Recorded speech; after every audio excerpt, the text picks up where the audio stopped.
Chapter 1699. What do you think? Elder, he asked with a smile. He was also very curious. The old man glanced at Elder he and said, even if he doesn't die, he'll still lose a layer of skin. When he said this, the two looked at each other and smiled. Provoking the ghost doctor, they didn't need to make a move. They would have to bear the consequences. On the other side, Fengjiu, who had entered the medicine pavilion after taking down the guards, put all the medicine she needed into her space. She didn't take much from the others. After all, she only wanted to teach the person in charge of the black market a lesson. She didn't want to become enemies with the owner of the black market. After leaving the medicine pavilion, she left in a flash and went to the back to grab a guard. Where is your manager's courtyard? That guard was shocked. He only felt his throat being choked and his whole body being lifted up. He had no choice but to stand on his tiptoes to relieve the pressure on his neck. His face was filled with shock and horror. What kind of place was the black market? Someone actually dared to break in at night? Who the hell is this guy? Wasn't he afraid of the black market's revenge? Speak. Fengjiu's voice deepened, and the hand holding the guard's throat tightened a bit. That person's face flushed red, and his heartbeat quickened. In an instant, he felt the aura of death approaching. Instinctively, he could only point ahead. Up ahead, there's a courtyard on the right. As soon as he finished speaking, the back of his neck was hit hard, and his whole body fell down. Fengjiu dragged him to a corner and rushed forward. She didn't know if the people of the black market were overconfident or if they felt that no one would dare to enter the black market at night. Other than the guards in front, it could be said that there wasn't a single guard in the courtyard outside. Of course, to be able to live in this courtyard, which one of them wasn't at the peak of the Golden Core stage. Even that manager's son was at the peak of the Golden Core stage, not to mention those two elders. She restrained her aura and flashed into the room through the open window. She didn't walk to the bedside, but sat down on a chair not far from the bed. Her finger casually tapped on the armrest. Knock, knock, knock, knock. In the quiet night, a few soft knocks were exceptionally clear. Almost at the same time, manager's son woke up abruptly. As he jumped up, he lifted the bed curtains and shouted, "Who is it?" However, when he borrowed the night light that shone into the room and saw the handsome and devilish young man in red sitting on the chair, he couldn't help but be shocked. Ghost doctor. Hee, I thought you would say it's a ghost. She chuckled as she looked at the person whose face had turned pale from fright. However, when manager's son heard this voice, he was even more shocked. He pointed at Fengjiu in disbelief. You are the white-robed young master from today? What are you doing here? You just found out? She raised her eyebrows and curled her lips into a devilish smile. Didn't I tell you before? When you see me again, you'll know who I am.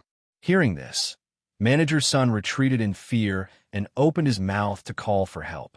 However, just as he opened his mouth and before he could make a sound, he felt a strong pressure coming towards him, causing the blood in his body to run amok.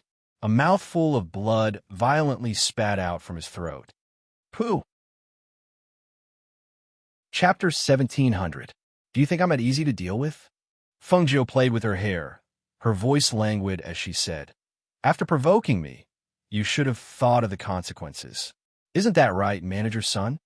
She stood up, flicked her robes, and walked towards the bed step by step. Looking at the person sitting by the bed, she suddenly reached out and pinched his chin. Tell me, how should I repay you? Manager's son's eyes widened as he stared at her in horror. He wanted to shake his head, but he couldn't. It was as if his body had been nailed to the ground, unable to move.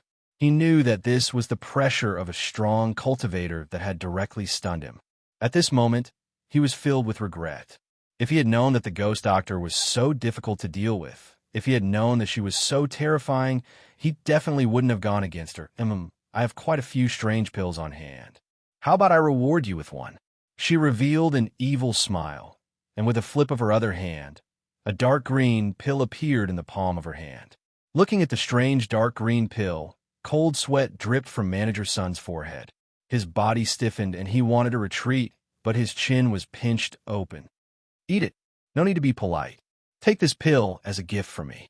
She stuffed the pill into his mouth and said, Oh, I forgot to tell you. I've already stored away all the medicine in the medicine collection pavilion. You don't have to wait for me to collect the medicine tomorrow. It'll save you the trouble. She released his chin and retreated a few steps. Her beautiful eyes narrowed, and she smiled wickedly. Don't worry, I won't kill you. I'll leave you for the higher-ups to deal with. As for the effects of this pill, I think you'll find out very soon. As soon as she finished speaking, the red figure flashed, and she stepped through the door and left. Not long after, she disappeared into the night. Once she left, the pressure in the entire room also dissipated, and the force that was suppressing him also disappeared without a trace. However, when he thought of the pill he had eaten, his face couldn't help but turn pale. His entire body went limp on the bed as he shouted outside. Someone come. Someone come quickly. However, there was no one guarding outside the courtyard, and the people nearby had already been taken down by Fungio. For a moment, no one heard anything, about the time it took for an incense stick to burn. The guard who fell in the medicine pavilion was discovered by the patrolling guards. In a moment, the lights were lit, and everyone quickly went to inform their superiors. Some ran to inform the two elders, while others ran to inform Manager Sunday. Not good. Not good. Elder, something has happened. A guard hurriedly slammed on the door and shouted. In the room, the two men who were chatting while playing chess paused and looked at each other. One of them asked what happened. Someone snuck into the medicine pavilion and stole most of the spirit medicines inside. The guard outside said. The door opened and a person walked out. Oh, how could it be stolen? Isn't there a guardian guarding that place all day long? Yes, but the medicine that was brought in today is all gone. As for how much we lost, we have already sent someone to check. Also, someone has already gone to inform Manager Sunday, the guard reported. Chapter 17:01. The guard lowered his head. The guards have all fainted. Hearing this, the two elders immediately walked out. When they arrived at the pavilion of medicine, they saw that most of the medicine was still there. Only the batch of medicine that had just been brought in today was missing. Seeing this, the two elders already knew who did it. At this moment, a guard hurriedly reported, Not good, Elder, Manager's son. The two elders didn't ask any questions. Instead, they walked straight to Manager Sun's courtyard. As soon as they entered the courtyard, they heard a terrified scream coming from inside. They couldn't help but stop in their tracks. After hesitating for a while, they walked in. No. Quick, give me a doctor. Get a doctor. Manager Sun's terrified voice came from inside the room. No one knew what he was saying. They only knew that he was frantically asking someone to get a doctor. As soon as they entered the room, they could smell the thick stench of blood. The two elders frowned. What's going on? What happened to Manager Sun? A guard stepped forward and said, Elder, Manager Sun is hiding on the bed and doesn't dare to let us near him. He won't even let us see. We don't know what happened to him. However, the smell of blood in the room is very strong. I'm afraid. Hearing this, the two elders stepped forward and pulled open the bed curtain. When they saw the person who was curled up in the corner of the bed, they couldn't help but jump in fright. Their faces were full of horror. They immediately let go of the bed curtain and took 3 steps back. The two elders' hearts were like a tidal wave, stirring up thousands of waves. When they saw the scene, they felt a chill run down their spine. They couldn't believe it. During the day, he was still fine. At this moment, he didn't even look like a human or a ghost. The moment the bed curtain was pulled open, the two elders saw Manager Sun curled up in the corner of the bed. He was wearing a white inner robe, but his entire body was drenched in blood. It was as if his skin and flesh were falling off. Layer by layer, it was a ghastly sight. The doctor is here. The doctor is here. The guard brought the doctor in. Following him were the alchemists from the black market. When they heard that something had happened, they came over to take a look, opened the bed curtain, and asked Manager Sun to come out. The doctor said as he smelled the thick stench of blood. He then opened the doors and windows to disperse the smell. Doctor, you have to save me. You have to save me. Manager Sun rushed out and grabbed the old man in front. Hurry up and take a look at me. What's wrong with me? What's wrong with me? Will I die? Will he die? When they saw Manager Sun rushing out from the bed, other than the two elders who had seen his condition earlier, everyone else was shocked and involuntarily retreated. Even the doctor paled in fright when he was grabbed by Manager Sun's bloody hand. He hurriedly shouted, You let go of my hand and sit down first. I'll take a look at you. You have to save me. You have to save me. If you don't save me, I will definitely die. I will definitely suffer a fate worse than death. He murmured. It was unknown if he was scared silly or what, but his flesh was peeling off and his blood dyed his inner clothes red. However, it was as if he didn't feel anything. His expression was somewhat crazy. When the alchemist and the two black market doctors saw this scene, they could not help but shudder. They looked at him in shock and asked, How? How did this happen? Chapter 17:02. I know I was wrong. I really know I was wrong. Woo. I don't dare anymore. I really don't dare anymore. Amidst Manager Sun's cries, the old man finished his diagnosis, but shook his head with a serious expression. This old man is powerless. Please find someone more qualified. With that, he turned and walked out. Seeing this, he instructed, Let Manager Sun take care of him. Then he left with everyone, leaving behind Manager Sun, who was still muttering to himself. Outside, the others were a little shocked by this scene, and they couldn't help but surround the two elders and ask, Elders, do you know what happened to Manager Sun? Why did he suddenly become like this? I heard that there were people who came to the medicine pavilion to steal medicinal ingredients tonight. Oomph. Oldie snorted coldly and said, He brought this upon himself. Hearing this, everyone couldn't help but look at each other, then cup their hands and bow to Oldie. Would Oldie please explain? Could it be that he had offended some incredible person? Otherwise, why would a perfectly fine person suddenly become like this? Seeing that everyone here was from the black market, Oldie said, This person's surnamed son secretly detained the ghost doctor's black order and even ordered people to kill the ghost doctor. Humph. What a dog. He didn't even look at who the ghost doctor was, daring to take advantage of the situation to hit a person who was down. If the ghost doctor didn't take care of him, who would she take care of? Hearing this, everyone was shocked and couldn't help but suck in a breath of cold air. The ghost doctor? He actually detained the ghost doctor's black order? Who was the ghost Dr. Fengjiu? Was she someone they could offend? Someone they could provoke? Even if her current situation was different from before, she was definitely not someone they could provoke. This manager's son had really eaten a bear's heart and leopard's guts.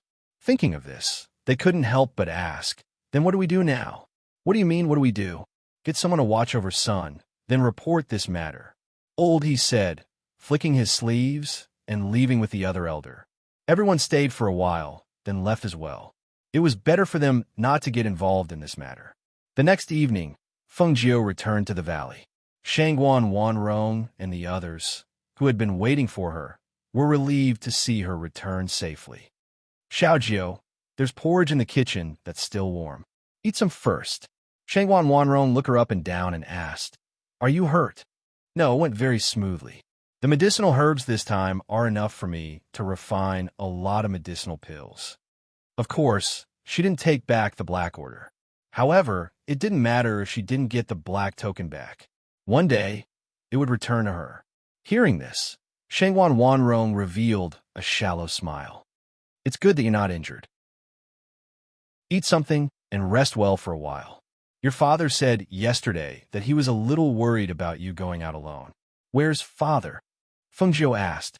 You want to watch the Phoenix Guards train with Shilin? Feng Jiu nodded. She followed her mother to the kitchen and sat down at a table outside. After eating, she went back to her room to take a bath and rest. At night, she chatted with her parents for a while and gave them some instructions. Then, she prepared to refine medicinal pills. In the following days, she helped the Phoenix Guards refine large amounts of medicinal pills.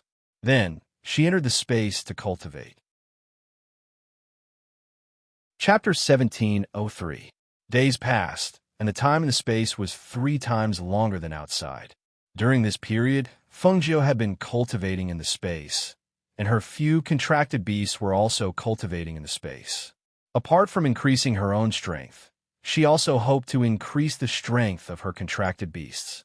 This way, they could be of help even when fighting against a fairy realm expert.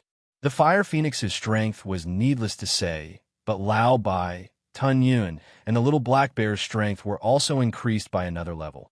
helping them to break through together.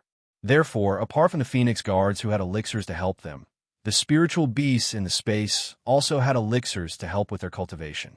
On this day, while sitting cross-legged in the space, she felt that she was about to break through the peak of the nascent soul stage and enter the fairy realm. She opened her eyes and looked up at the sky and the space.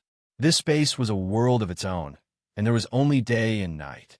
She had only been cultivating and advancing in this space, but she had never experienced the heavenly thunder tempering when she broke through. She didn't know if she could go through the tribulation here. If she could go through the tribulation in this space, then no matter how big the commotion of her advancement was, it wouldn't attract anyone's attention. However, could it be done here? In the past, the green lotus in her belly would naturally devour the surrounding vitality when she broke through. However, after such a long period of cultivation and control, she could already control the green lotus in her belly very well. She didn't have to worry about the green lotus absorbing the vitality of the spiritual herbs and the spiritual energy in the air. Will there be heavenly thunder in here? Can this space withstand it? She murmured softly, and a thought appeared in her mind. Since she didn't know, why not give it a try? If it was possible, then she could come here if she wanted to advance in the future. Cultivating and advancing in here would be more helpful to her strength, wouldn't it? Even if she failed, she would at most miss the opportunity to advance this time. She could still advance again after some time. Since there were no fatal disadvantages, why not give it a try? After making up her mind, she took a deep breath and slowly closed her eyes. She didn't plan to use any elixirs to advance this time. She knew that the further she advanced, the harder it would be for her to improve her abilities, especially since most of the experts who had reached the fairy realm were over 100 years old. At her age, if she could directly enter the fairy realm, she would definitely have a high chance of improving her abilities again. She placed her hands on her knees, palms facing upwards. Her entire body gradually relaxed. Her heart was filled with firm conviction. She abandoned all distracting thoughts and calmed her heart, allowing herself to become one with this piece of heaven and earth. A pure spiritual aura emanated from her body. It was like a cheerful fairy circling around her, jumping in the air. The specks of light had several colors, and they were as dazzling as the stars. A person with a single element would only have one type of light. She herself was of the 5 elements, and the fire element was the strongest. Therefore, among the light that surrounded her, the fire element was the strongest. The pure spiritual aura on her body gradually merged with the pure aura of the world, and the surrounding spiritual aura was attracted. Some of it surrounded her, and some of it drilled into her body. Chapter 1704. In the sky, the clouds surged and lightning flashed. At the same time, a bolt of lightning struck down from the sky towards Fungio.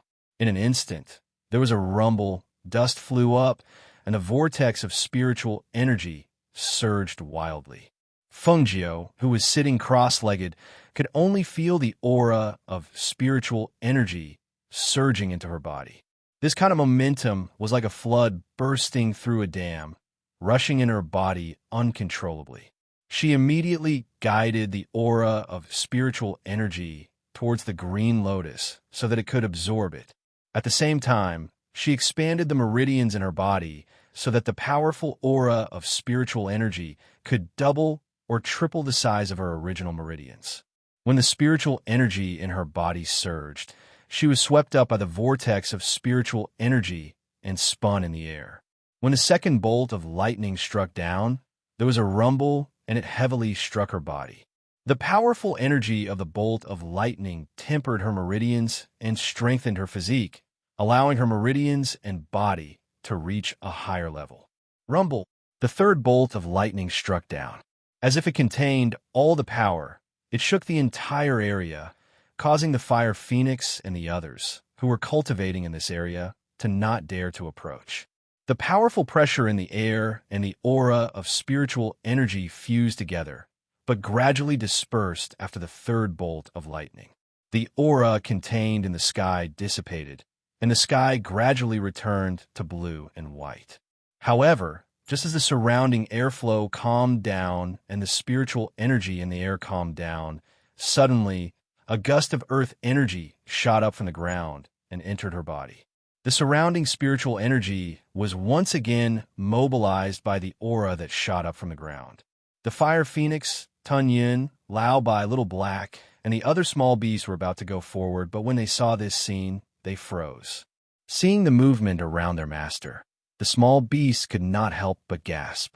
Heavens! Master is going to advance? Didn't she already complete her advancement? Lao Bai exclaimed. He stood beside the fire phoenix and looked at his master, who was swept up in the air, and the gust of earth chi that shot up from the ground. Why is that gust of spiritual energy shooting up from the ground? It seems a little different from the previous ones. As Tunyon spoke, he was also a little confused. For a cultivator who had entered the fairy realm, she was able to break through from the peak of the nascent soul stage to the peak of the fairy realm. The gap in strength between the two realms was something that some cultivators could not overcome even after 100 years. But what was going on with her? The little black bear sat there in a daze, looking at its master in front of it. Tun Yun, Lao Bai, and the others could not understand what was going on. Huafeng was deep in thought. Looking at the scene, she said, Normally, when a cultivator breaks through from the nascent soul stage to the fairy realm, they can only reach the initial stage of the fairy realm. After all, the higher the cultivation, the more difficult it is to break through. It is already incredible that she could break through from the peak of the nascent soul stage to the peak of the fairy realm in one step. Even though it was the ancient divine beast fire phoenix, it had never encountered such a situation. If she was below the golden elixir realm, it would be fine, but she had already broken through the original infant realm and reached the peak of the fairy realm. So, how could she possibly advance further? What was the opportunity to advance this time? Chapter 17:05. I got it. It's the green lotus. The fire phoenix exclaimed softly. It knew that Fengjiu had a chaotic green lotus. This green lotus had the ability to regenerate and was very mysterious. Now that she had reached the peak of the fairy realm and was able to break through again, it must be because of this chaotic green lotus. In terms of cultivation, the level above the Yuanying stage was the fairy realm, and above that was the fairy realm. This meant that if she succeeded in breaking through again, she would enter the fairy realm from the peak of the fairy realm. Fairy realm. There were less than 5 in the entire 8 great empires. If she could really enter the fairy realm and become a fairy realm, then she would be a powerhouse whose strength could shake a region. Thinking of this, the fire phoenix could not help but feel excited. It stared at Fengjiu, who was breaking through in front of it, hoping that she could break through again. This way, even if she reached the upper reaches of the continent, she would be able to stand firm. However, this breakthrough was not so easy. A few days had passed, and there were still no signs of a breakthrough. A few small bees stood guard not far away. Another half a month had passed, and it was still the same. There was no breakthrough. Seeing this, they guessed that the breakthrough this time would not be so fast, so they all retreated and did not pay attention to the progress of their master's breakthrough. Outside, Guan Shilin and Feng Xiao had been training the Phoenix Guards and helping them to improve their strength. They had not seen Fengjiu for half a month, but they did not disturb her because Fengjiu had told them that if she did not come out, no one was to disturb her. In addition, the courtyard where she lived was covered with formations and enchantments. Even if they wanted to enter, it could not.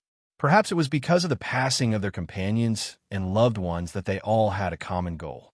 No matter how hard the training was, the Phoenix Guards and the others did not complain. They strengthened their cultivation day and night. As the days passed, with the help of medicinal pills, each of their strength increased rapidly. However, 1 month passed, 3 months passed, and in the blink of an eye, 6 months had passed. Every Phoenix Guard's combat power and strength had increased by 1 to 2 levels. However, after training hard for half a year, they still had not seen their master come out. This made them a little worried. Master has been in seclusion for half a year, right? She hasn't come out for so long. Is she okay? What are you talking about? How could something happen to Master when he's in seclusion? But it's been too long, and I haven't heard any sounds of him advancing. Besides, it's not like there aren't any cultivators who've died in the process of breaking through. Why did you hit me? The Phoenix guard scratched his head. When he turned around and saw that it was his captain, he could not help but keep quiet and did not dare to speak again. What nonsense are you all talking about? Did he have too much free time? If you have too much free time, then continue to practice. Luo Yu glared at the few people who were chatting as he shouted, Captain, we don't have any other intentions. We're just a little worried, said the Phoenix guard. What are you worried about? What was there to worry about? You'd better worry about waiting for Master to come out of seclusion to check your fighting strength. Luo Yu coldly snorted and said, before she went into seclusion, she said that the top 10 would be rewarded and the bottom 10 would also be punished. Hearing this, the Phoenix guards hurriedly responded and quickly left to continue their training. Chapter 1706. How do we ask? We won't know even if we ask. Master has set up a barrier and a formation in her courtyard. If she doesn't come out, no one can enter. Luo Yu said, as he found a place to sit down. He paused for a moment and then grinned. Moreover, I believe in Master. She will be fine. I believe that when she comes out, she will give us a surprise. Hearing this, everyone looked at each other and couldn't help but smile. That's right. So many things had happened. How could there be any accidents during the advancement? Just as they thought, Fengjiu didn't encounter any danger during the advancement. On the contrary, the advancement was unexpectedly smooth. On this day, in the space, after half a year, 3 heavenly thunders once again struck down from the sky, once again tempering the tendons and veins of her body. What was different from the last time was that this time, even the small beast that had contracted with her benefited from her advancement. She broke through from the peak of the fairy realm to the intermediate stage of the immortal sage realm, becoming an expert of the intermediate stage. Fire Phoenix's strength increased by another level. Devouring Cloud had also become a peak divine beast king. Even the little black bear had also advanced from the divine beast realm to the sacred beast realm. Only Lao Bai was still the same as before, as if her advancement didn't affect him. Moreover, in this half a year, only Lao Bai's grade hadn't changed. Even so, her advancement had helped the little beasts other than Lao Bai. Now, each of her contracted beasts' combat strength was absolutely astonishing. In midair, as the spiritual aura dissipated, Fengjiu slowly opened her eyes. She looked at the heaven and earth, as if every inch of the land had merged with her. She could clearly feel their existence, as well as an indescribable feeling. Seeing Fengjiu floating down from midair, Lao Bai walked up to her and asked in low spirits, Master, why did they all advance but I didn't? He could understand why Fire Phoenix and Devouring Cloud had advanced, but why did Little Black advance while he didn't? Was it because he was a mutated beast? Was that why his advancement was slow? Hearing this, Fengjiu looked at Lao Bai and smiled. He patted his head and said, It's okay. It's good that you worked hard. She turned to look at Fire Phoenix, Swallowing Cloud, and Little Black. She smiled and said, You've been here for so long. Let's go out and have some fun. All right, the little beasts replied. Suddenly, Tunyon seemed to have thought of something and said, Master, the fruit on that vase tree seems to have ripened. Hearing this, before Fengjiu could react, Lao Bai, who had been lowering his head in a bad mood, suddenly raised his head and said while drooling, Cooked? Really? I'll go take a look. As soon as he finished speaking, a whirlwind appeared beside him. When he looked again, Lao Bai had already disappeared. Fengjiu was stunned for a moment. He quickly regained his senses and chased after him. Old Bai's craving is acting up again. Are you planning to steal my spirit fruit? Quick, chase after him. There are only 5 fruits on that tree. Don't let him steal them. Hearing this, Fire Phoenix and Devouring Cloud immediately rushed towards the vase tree and chased closely behind Fengjiu. As for the little black bear cub, it tilted its head and slowly ran after them. The fruit, the spirit fruit, is really ripened. Chapter 17:07.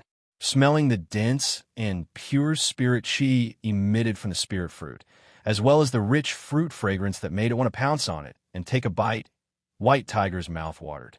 At this moment, how could it be depressed because it had not advanced while the others had? At this moment, it only wanted to taste the fruit. White Tiger had been watching this fruit since its owner brought it in. It had been watering it and waiting for it to turn from green to red. However, it did not pay much attention to it during this period of time and did not expect it to have ripened. It was as if the little wife that humans had been raising had finally grown up and could eat. Looking at the bright red color, it swallowed its saliva, opened its mouth, and moved forward to bite one of them off. Today, no one could stop White Tiger from eating it. Crunch. So sweet, so fragrant, so rich in the taste of spirit fruit. White Tiger bit down, and the fruit broke in its mouth with a crunch.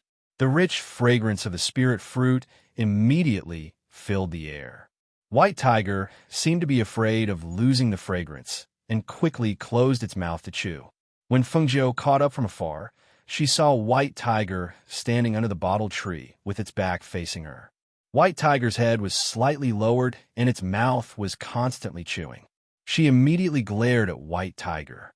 "You, White Tiger, I clearly told you not to steal this spirit fruit. Did you take my words for granted?" Hearing the voice behind him, White Tiger sped up its chewing. However, due to the shock, it accidentally swallowed the core of the fruit. It only felt that the core was stuck in its throat and could not move up or down. It was so suffocating that it could not breathe. Hiss, hiss. White Tiger lowered its head and wanted to spit out the core. However, the core was stuck in its throat and could not come out. It could not help but kneel down and lay down on the ground, hissing. Fengjiu was startled when she saw this. She quickly walked forward and said, "Look at you. You're eating secretly." She held White Tiger's chin with one hand and touched its throat with the other. She pressed down hard and saw White Tiger spit out the core. Phew, we're saved. Lao Bai's entire body fell down, lying on his back. Looking at his master and his other 3 companions, he grinned and said, "Master, that fruit is very fragrant, very sweet, very crispy, and very delicious."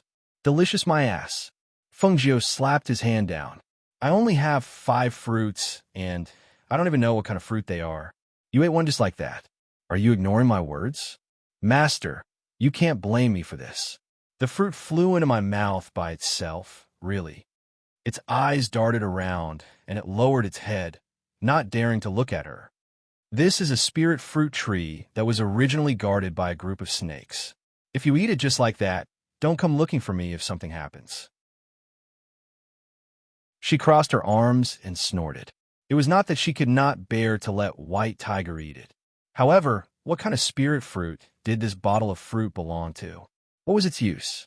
Back then, the group of snakes guarded it very tightly. She had not even figured out the use of this fruit, and she had already let White Tiger eat it. Now that White Tiger had eaten it even if she did not eat it, there was no point in saying anything.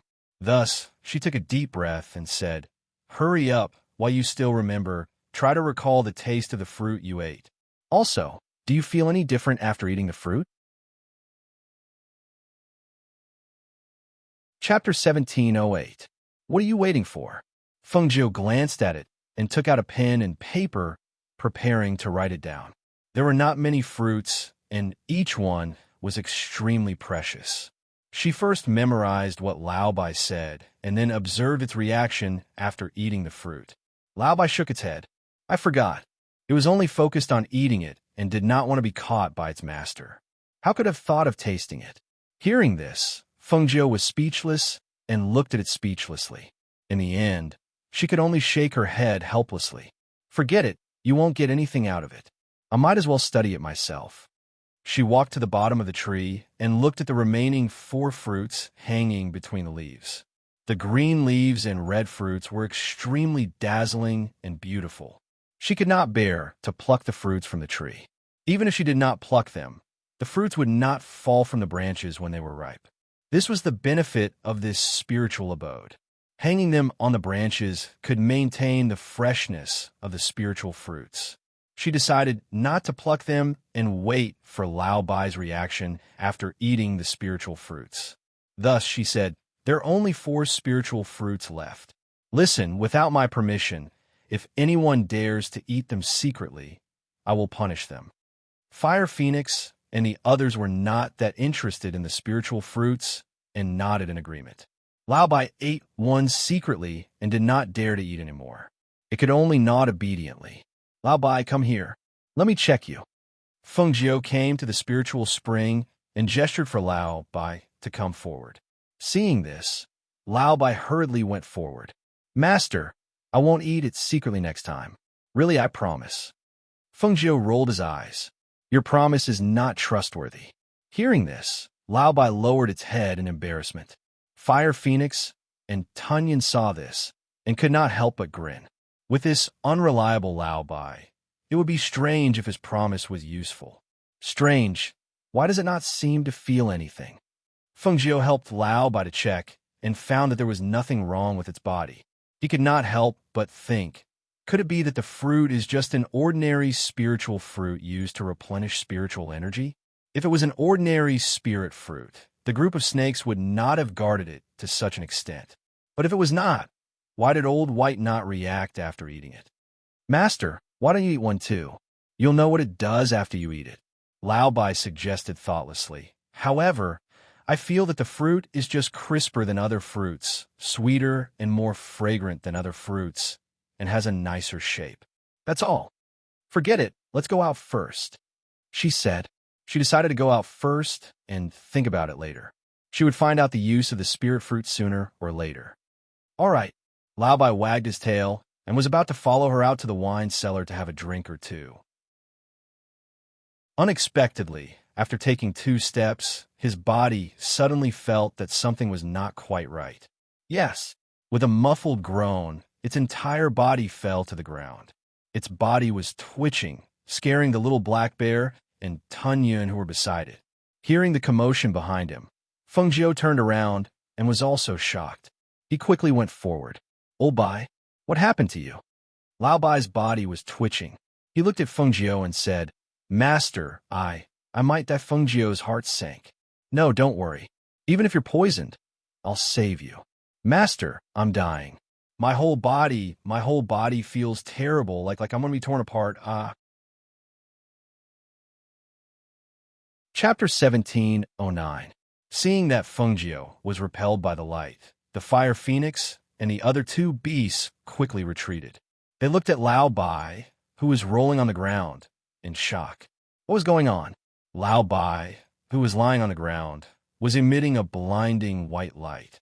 They could only see him rolling on the ground and screaming in pain. Feng Jiu, who was repelled, sat on the ground and looked at the screaming Lao Bai in shock. She was stunned for a moment, then exclaimed in a low voice, "Lao Bai is about to evolve." The spiritual energy in the surroundings surged towards where Lao Bai was and lingered around him for a long time. Lao Bai's body was surrounded by dazzling white light, but one could vaguely see that his body seemed to be undergoing some changes. Evolving. Fire Phoenix and Tunyon looked at each other in shock. Lao Bai's abilities were as good as nothing. He was a mutated beast, but he did not seem to have any special abilities. Furthermore, he was not a mythical beast. At most, he could only be called a holy beast. Even if a holy beast were to evolve into a mythical beast, it should not be like this, right? Or was it because he was a mutated beast, so he was different from other mythical beasts? Hiss! "Ah, master, I'm dying." Lao Bai screamed, his voice shrill and hoarse. Feng Jiu suddenly regained her senses. She did not go forward, but said to Lao Bai with a serious expression, "Lao Bai, you're about to evolve. Quickly stabilize your mind and endure it. As long as you endure it, you can advance to the next level." But it hurts. It's like someone is cutting my flesh with a knife. What if I can't endure it?" Lao Bai asked. Feng Jiu's eyes darkened. "If you can't endure it, you'll die." As soon as she finished speaking, she looked up at the sky. Dark clouds were gathering there, and lightning flashed through the clouds. The sound of thunder could be heard faintly from the clouds. It seemed that Lao Bai was not just evolving, he might be mutating. Mutated beasts were extremely rare, and their hidden abilities were unknown. Lao Bai was originally a mutated beast, so he had the head of a dragon and the body of a horse.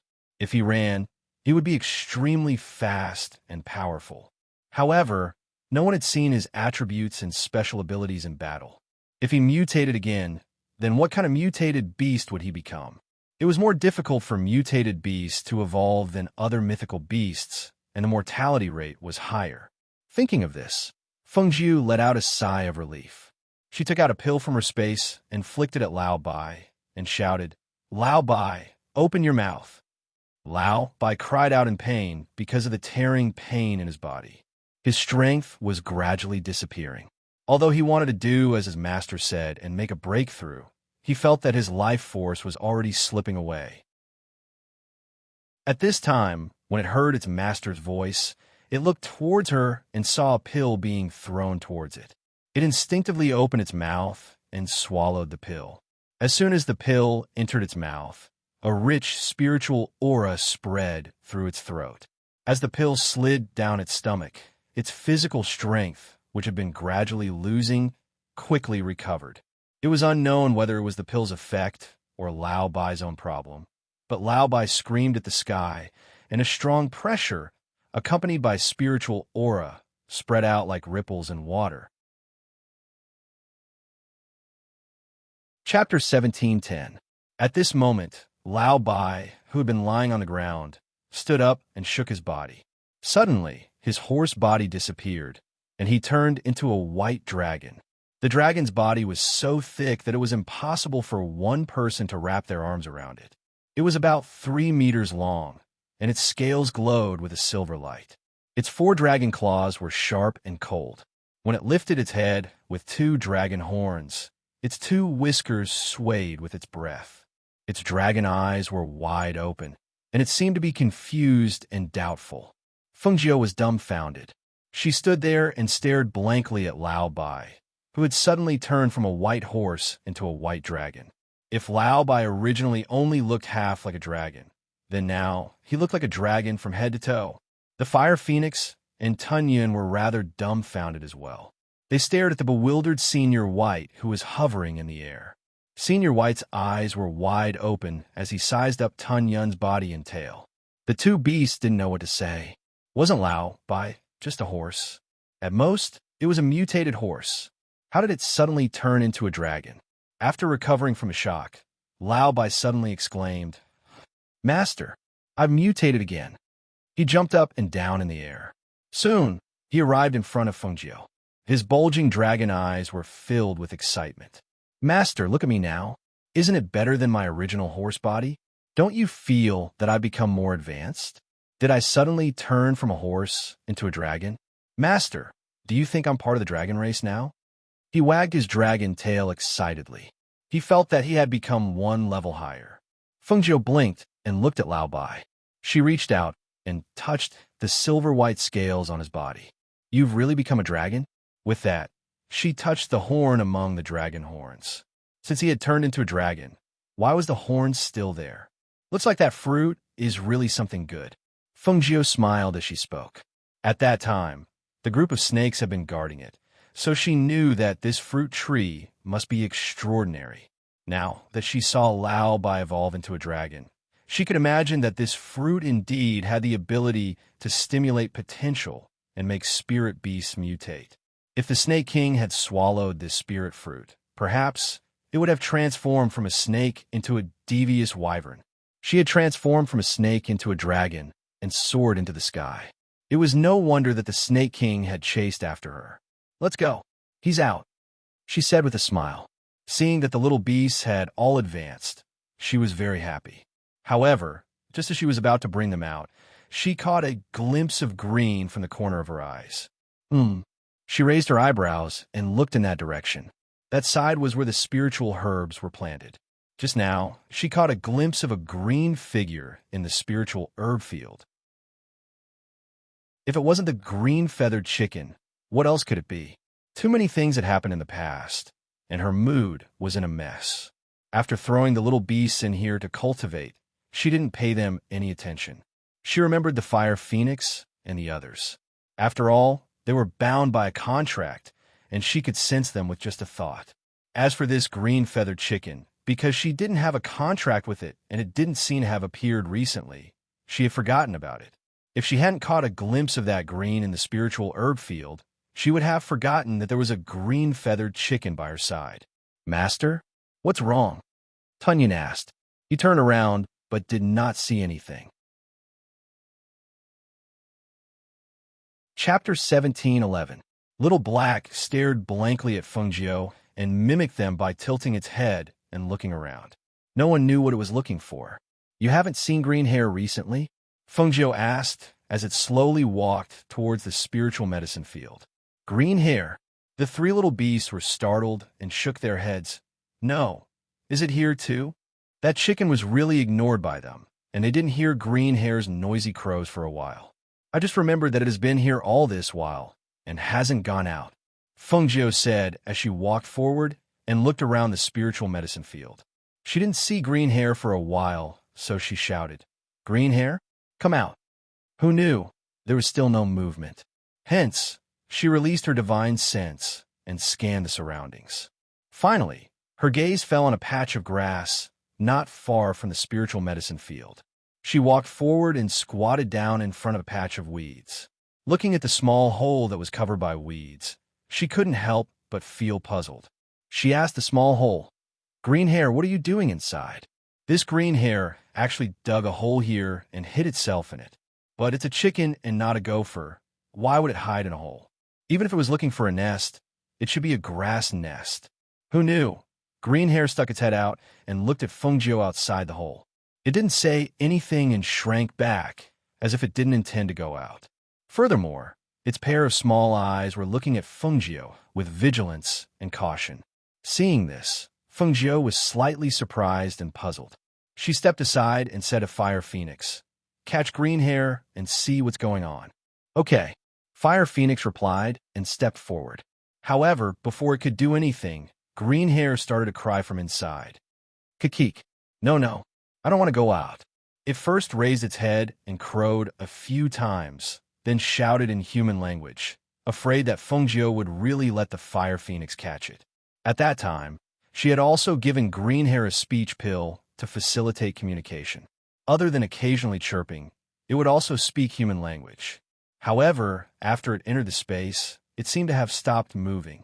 Otherwise, she and the other little beasts would not have been unable to discover it. "Why aren't you coming out? Are you all right?" Fengjiu asked, gesturing for Fire Phoenix to back off. "What are you doing in there?" Unexpectedly, the green-furred cat rolled its small eyes and said, "It's warm inside." Hearing this, Fengjiu's mouth twitched. He glanced at green hair in the cave with a faint smile. "It's warm inside? Do you want me to add fuel to the fire? Barbecue you directly? Maybe it will be warmer, don't you think?" "How could you do this?" Green hair seemed to be somewhat aggrieved. "I've only secretly eaten some of your elixirs occasionally. I haven't done anything bad. Yet you want to roast me and eat me? What else can I do? Tell me, what are you doing in there?" As she spoke, she saw that green hair had been lying there without moving. Moreover, its chicken wings seemed to be intentionally or unintentionally protecting something under its body. Seeing this, her heart skipped a beat. "What are you hiding under your body?" she casually asked. Could it be that it had stolen some elixirs and was hiding it from her? "No, I'm not hiding anything," Green hair said nervously. Its round body was somewhat tense. It was obvious that it was trying to hide something. Chapter 17:12. Green hair saw her turn to leave and heaved a sigh of relief. Who knew that in the next moment, a claw would reach in from outside and directly grab it out. "Kikik, you're up to no good," it shouted in exasperation, but saw that Fengjiu had already reached in and took out the thing from its nest. "What's this?" Fengjiu looked at the round bead in her hand in astonishment. It was about the size of an egg. It didn't look like an egg, but it should be some kind of bead. However, she couldn't tell what kind of bead it was. She only knew that this bead was emitting a strong spiritual aura. "I gave birth to it. I gave birth to it. It's mine." Kikik. Chicken feathers all stood up. It looked at Fengjiu nervously and excitedly. Its pair of small eyes stared closely at the bead in her hand. Feng Jiu glanced at it and smiled faintly. Even you are mine. The egg you gave birth to naturally belongs to me. However, this doesn't seem to be an egg, right? She reached out and touched the thing in Green Hair's stomach. As expected, it was gone. It seemed that it had been hiding here all this time because it gave birth to this bead. However, what kind of bead was this? It was gray and hazy. She only knew that its spiritual aura was very strong, but she couldn't see anything else. Seeing this, Green Hair couldn't help but feel dejected. I knew that I wouldn't be able to keep it if you found out. Forget it, forget it. I'll give it to you. Thinking that it ate and lived on her, it wasn't impossible for it to give this bead to her. After all, although it didn't have a contract, she could be considered as half its master. Moreover, it had guarded this bead for more than half a year and didn't see any other use for it. All right, you can all go out. She kept the bead and waved her sleeves, bringing them all out. In the blink of an eye, they appeared in the room. Lao Bai was the first to rush out and shouted excitedly, "Lung Shuang beauty, come and see, I've advanced. I've become a dragon." However, when it flew out, it was bounced back by the barrier and fell into the yard. Tunyon slowly walked out from behind and glanced at it. You can't change this habit of yours, even if you're in dragon form. Can't you see that Master has set up a formation and enchantment in his courtyard? You're so brainless. Senior White opened his mouth and glared, yet he didn't say anything in the end. He could only go to the side and wait for his master to come out. Not long after, Feng Jiu walked out and waved her hand to remove the barrier and array. At the same time, she ordered them to summon Lung Shuang to her. Therefore, the little beasts ran out. Lao Bai excitedly told the Phoenix guards about its advancement, while the Fire Phoenix flew around and patrolled the area. Tunyon walked into the forest at a leisurely pace. Even Green Hair was chirping and flapping its wings to fly away. Only Xiao He sat in the courtyard in a daze. After a short while, everyone knew that Feng Jiu had come out of seclusion. When they heard this news, everyone smiled. It was good that she had come out of seclusion. They had been holding each other's hands for the past half a year. Master, Lung Shuang, and Lung Hua had both arrived. When they saw their master standing in the middle of the courtyard in red, their eyes lit up with surprise. After not seeing their master for half a year, her aura seemed to have changed greatly. Her aura seemed to have merged with heaven and earth. If one didn't check carefully, one wouldn't be able to detect the existence of her aura. Chapter 17:13. That kind of aura, that kind of invisible coercion, made them lower their heads, not daring to look directly into her eyes. Furthermore, after coming out of closed-door cultivation this time, she had given them a great shock. None of the powerful cultivators they had met in the past could compare to her. It seems that Master's closed-door cultivation for half a year must have made a great breakthrough in her cultivation. When they thought of this, the two of them could not help but smile joyfully. The more powerful their master was, the more joyful they were. Because only when their master was powerful, then the incident from half a year ago would not happen again. Congratulations, Master, on the great increase in your cultivation, the two of them said at the same time. Feng Jiu smiled and said, Lung Shuang, prepare some hot water. I want to take a bath.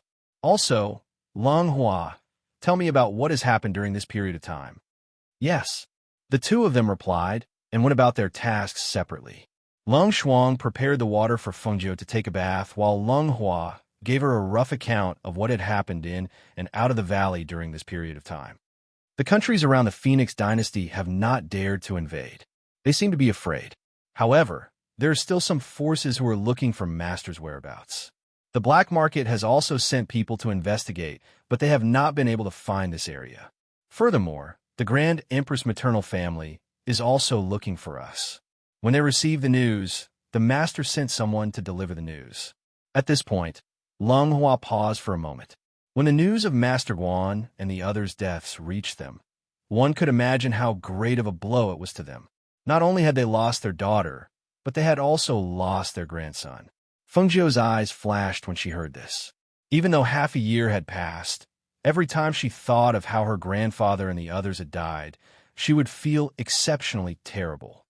As for the Phoenix Guards, their strength has increased by 1 or 2 levels under the training of the Patriarch and young Master Guan. Among them, Luo Yu and the other 7 captains of the Phoenix Guards are already at the peak of the Martial Saint realm. The Patriarch is already at the peak of the Martial God realm. Even the Madam's strength has increased. Another thing is that the situation in the Xianyuan Empire isn't looking good. 4 of the other 7 empires have joined forces to deal with the Xianyuan Empire. Now, the Xianyuan Empire is being attacked from both the front and the back. It's chaotic both internally and externally. Even with Lord Yin, it's difficult to stabilize the situation. Moreover, that secret force is still suppressing the Xianyuan Empire. We can already conclude that this force is the famous Temple of the Dark Knight among the upstream forces. Yama's father's cultivation was crippled by their people. Even our Phoenix dynasty, as well as the old man and the others, were also done by them. Hearing Leng Hua's words, a cold light flashed in Feng Jiu's eyes. He opened his mouth and said, "The Temple of Darkness? Very good." Now that she knew which force was behind this, she knew where to start. After staying silent for half a year, it was time for her to go out for a walk. "Master, the water is ready. Please take a bath." Leng Hua walked out and said, She replied and stood up. She then said to Leng Hua, "Tell my parents that I'll go look for them later. Also, tell the Phoenix Guards to get ready. I want to see the results of their training." "Yes," Leng Hua replied and turned to leave. Chapter 17:14. After bathing, Feng Jiu first went to her parents' courtyard. When she arrived, she saw Guan Shilin. She smiled and called out, "Father, mother, brother." The 3 people waiting in the courtyard heard the sound and turned their heads to look. They saw her in a red robe, elegant and graceful. Her brows exuded a confident and proud aura as she slowly walked over. It was clearly the same person, but the aura and momentum on her body seemed to have undergone an earth-shattering change. They could not help but be secretly surprised when they saw it. Previously, they had heard from Leng Hua that Xiao Jiu had advanced, and she might not even be at the fairy realm. Now that they saw her, they suddenly realized that she had changed more than that. His entire being had undergone a tremendous change. Now, her aura was restrained, as if she had become one with the heavens and the earth. If one didn't look carefully, one wouldn't notice her aura at all. It was as if she had reached the celestial realm. Her red robe was very dazzling, but it also seemed ethereal. Her face seemed to be hidden in a cloud, and it was difficult to see clearly. "Xiao Jiu, what's your current level of strength?" Feng Xiao asked in shock. He had seen many people, but he had never seen someone like her. Her strength shouldn't be at the fairy realm, right? Feng Jiu pursed her lips and smiled. She said, "I'm at the peak of the celestial sage realm." "Celestial? Peak of the celestial sage realm?" Feng Xiao widened his eyes in shock. The peak of the celestial sage realm was above the fairy realm. However, generally speaking, no matter how talented a cultivator was, he wouldn't be able to jump directly from the peak of the nascent soul realm to the peak of the celestial sage realm. The higher the level of one's strength, the harder it was to advance. Even among the upper echelons, the strongest person who dealt with them was only at the fairy realm. However, she had actually advanced from the peak of the nascent soul realm to the peak of the celestial sage realm after cultivating in seclusion for half a year.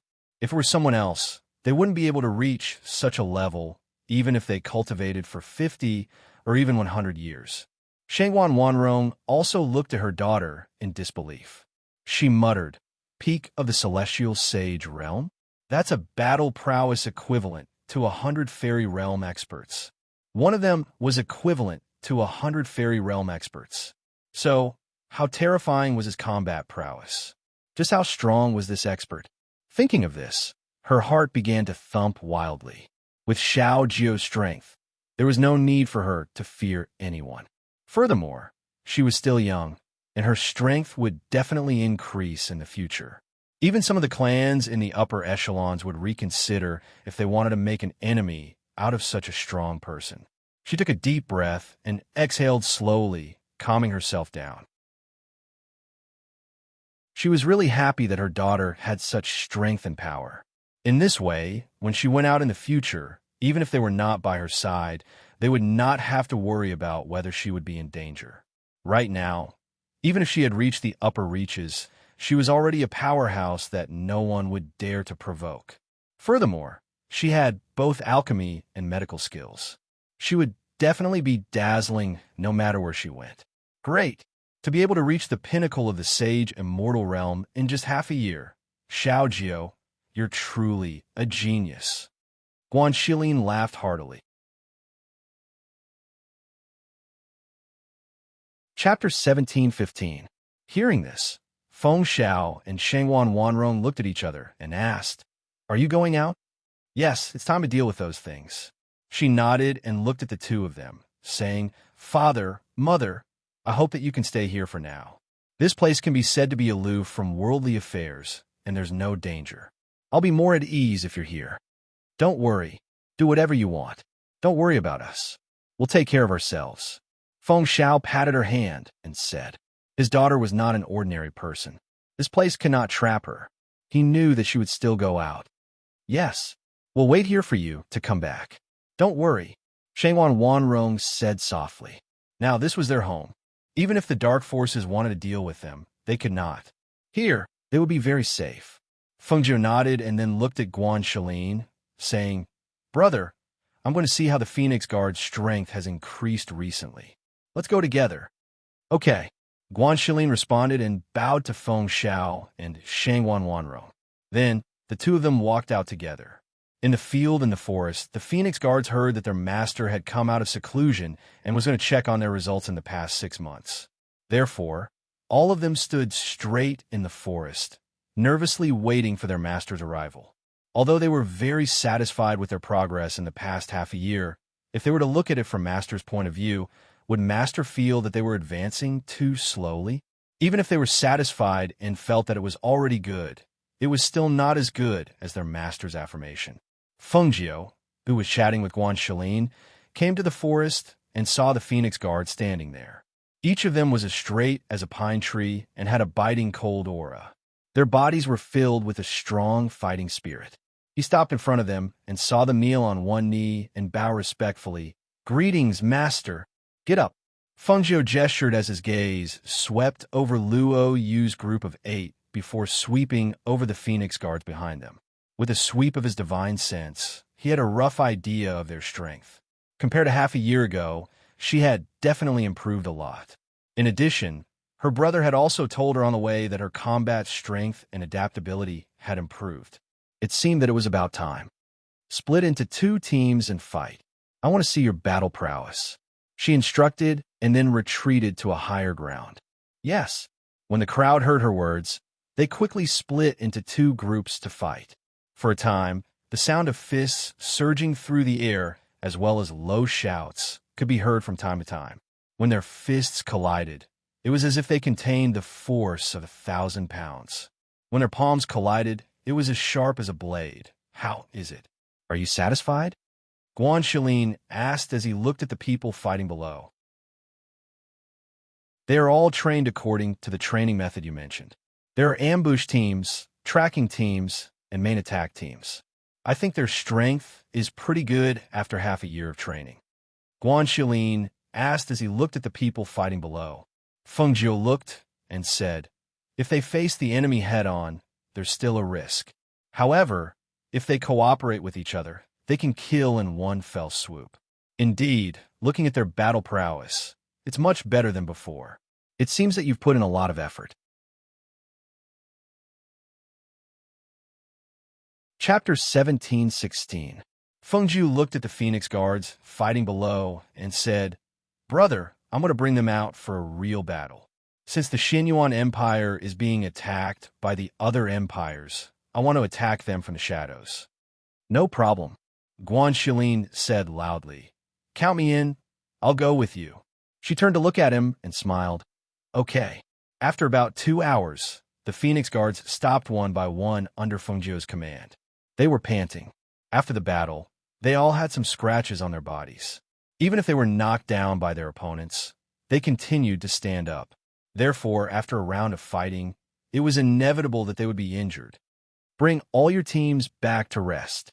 I have a mission for you in 2 days, Feng Jiu said to them as he stood on a high ground. Yes, everyone responded and quickly left under the leadership of their respective team leaders. 2 days later, she left 10 Phoenix Guards, the black bear cub and green hair, to accompany her parents in the valley. The others were divided into several teams. Under the leadership of Du Fan, Guan Shilin, and Feng Jiu, they set off in 3 teams. They did not set off together. Instead, they set off separately. However, their destination was the same. It was one of the 8 great empires that was attacking the Xianyuan Empire. On the other side, in the palace of the Xianyuan Empire, Xianyuan Mose received a message from Yin Dian from Feng Jiu. When he found out that she had come out of seclusion and was heading towards the 8 great empires, he was still a little worried. The message did not mention how strong she was now. However, under normal circumstances, from the peak of the nascent soul stage, one would naturally be at the fairy stage. He felt that no matter how outstanding Feng Jiu's cultivation talent was, and with the help of pills, her strength would only be at the peak of the fairy stage. Although the peak of the fairy stage was not weak, if those people were to target her again, they would definitely gang up on her. Hui Lang saw that he was deep in thought after reading the message and did not respond for a long time. Hui Lang secretly moved 2 steps forward and took a look. After reading the message in the letter, he grinned. Master, the ghost doctor is coming over? If she appears again, her strength must be stronger than before. If she comes, she can help Master a little. Master should be happy. Why are you frowning? The strength of a fairy realm cultivator can't be said to be very strong. Those people looked for her for a few months and didn't find any news, so they moved their eyes away. If they knew that she had appeared again, they definitely wouldn't let her go so easily. Xianyuan Mose said in a deep voice. He tapped his fingers on the table, making a knocking sound. Due to the involvement of the upstream forces in this matter, he was unable to settle this matter even after half a year. If it was in the past, those empires wouldn't have dared to continue pressuring them like this.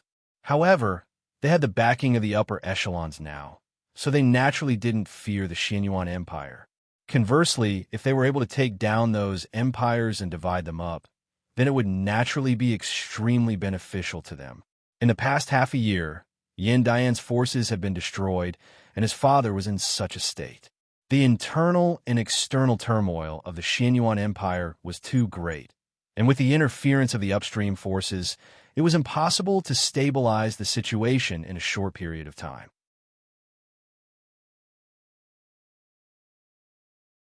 Chapter 17:17. Xianyuan Mose remained silent. He knew that he could only wait for her arrival.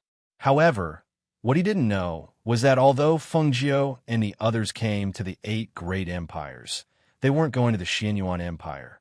Instead, they were going to the Qishui Empire, one of the 4 empires that were besieging the Xianyuan Empire. Ever since the Qishui Empire's marriage failed, and they returned with their tails between their legs, they held a grudge against the Xianyuan Empire. Especially Xianyuan Mose and Feng Jiu. The crown prince and the 3rd princess of Qishui province had suffered losses at their hands. Therefore, when it came to dealing with the Xianyuan Empire, the Qishui province contributed the most. Therefore, after about a month's journey, Feng Jiu and the others, who were the first to arrive at the Qishui Empire, sneaked into the Qishui imperial city and laid in ambush. On one hand, they were gathering information. On the other hand, they were waiting for the arrival of Guan Shilin and Du Fan. In the Qishui Imperial Palace, Prince Qishui and the 3rd princess were discussing matters with their father in the main hall.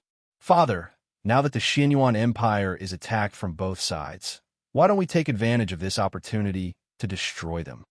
Prince Qishui asked in confusion. That's right, father. This is the time to raise the prestige of our Qishui Empire. That old man Xianyuan is already a cripple, so we don't need to fear him.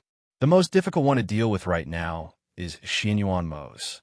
However, with the strength of your empire, the other three empires, and the backing behind them, I think it's about time. Thinking of the humiliation she suffered when the engagement was broken off, she gritted her teeth in anger. That Fengjiu was said to be the princess of the Phoenix dynasty. Now, the Phoenix dynasty had been destroyed by the experts behind them. The entire imperial palace was destroyed, and even that Fengjiu was hiding somewhere. She had vented her anger, but that Xianyuan Mo's. Thinking that Xianyuan Mo's was still guarding the imperial palace of the Xianyuan Empire, she felt resentment, but also admiration. That man not only had the looks of a celestial being, he also had extremely outstanding abilities. Unfortunately, he was blind. He didn't want a peerless beauty with status like her, and instead fell in love with the princess of an inferior country, Fengjiu. He helped her humiliate them and trampled them under his feet. From then on, she knew that the Qishui Empire and the Xianyuan Empire were irreconcilable enemies. It all depended on who had the ability to stand at the end and become the leader of the nations. Now, with the help of the forces behind them, it would be extremely easy for them to become the leader of the countries. Do you think that Xianyuan Mo's is an ordinary person? The monarch of the Qishui Empire chuckles and looks at his son and daughter. Since the internal strife in the Xianyuan Empire, how many of you have survived? He stood up and strode into the great hall with his hands clasped behind his back. Besides, let's not talk about his own strength and cultivation.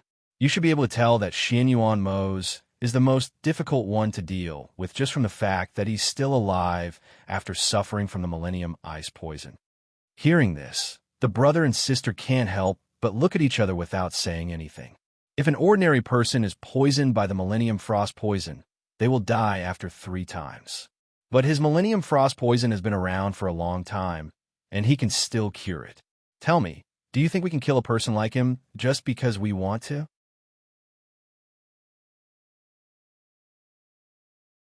Chapter 17:18. What is his cultivation level?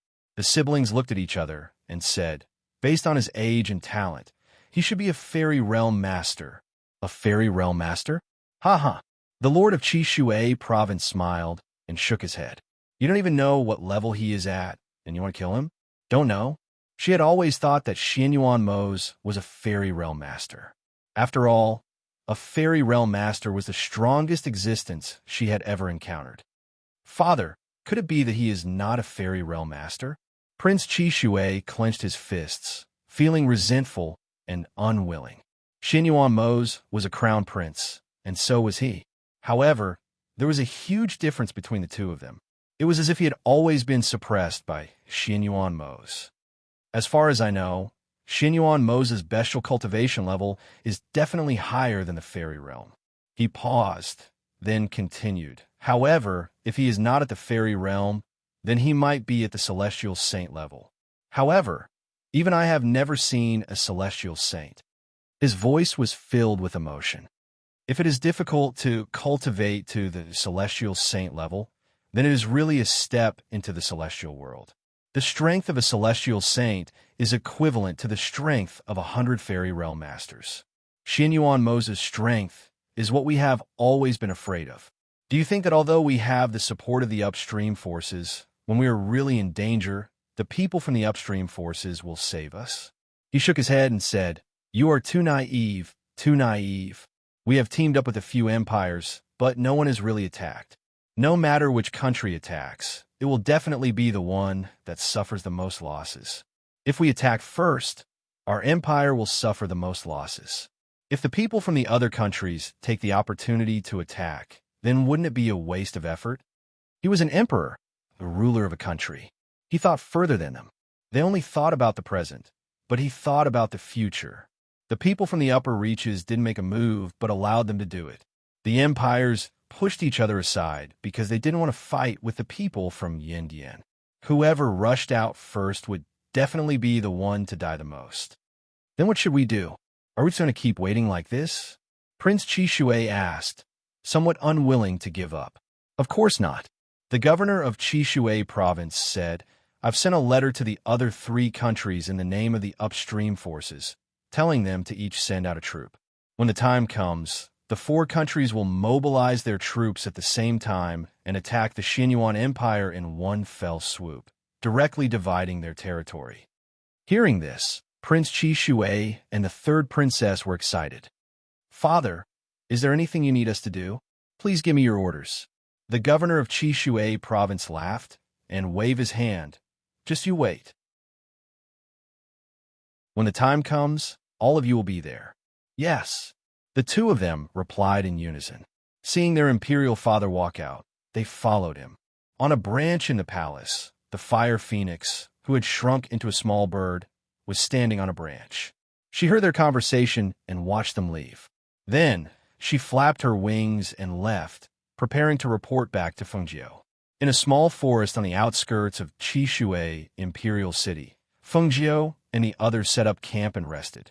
Tun Yun lay beside Fengjiu with half-closed eyes, while Lao Bai had shrunk into a small white snake and was sleeping on a branch.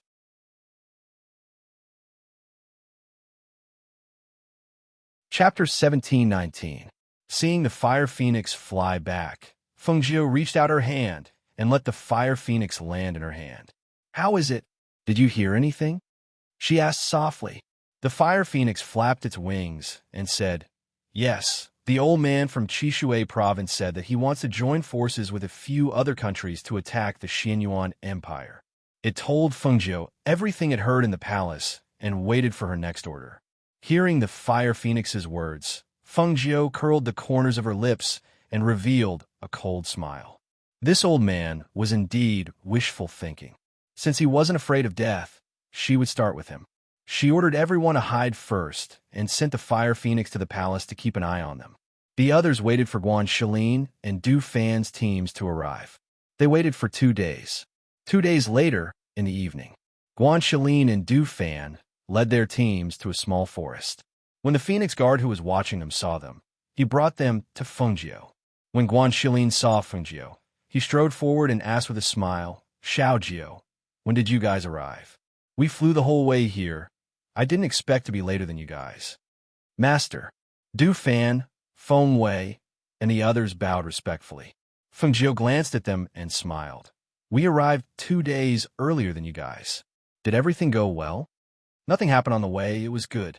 They smiled and said. Fengjiu nodded. "Let's all rest for a while. I will tell you guys what happened next." Thus, everyone sat down around the fire under the tree and looked at him, waiting for his next words.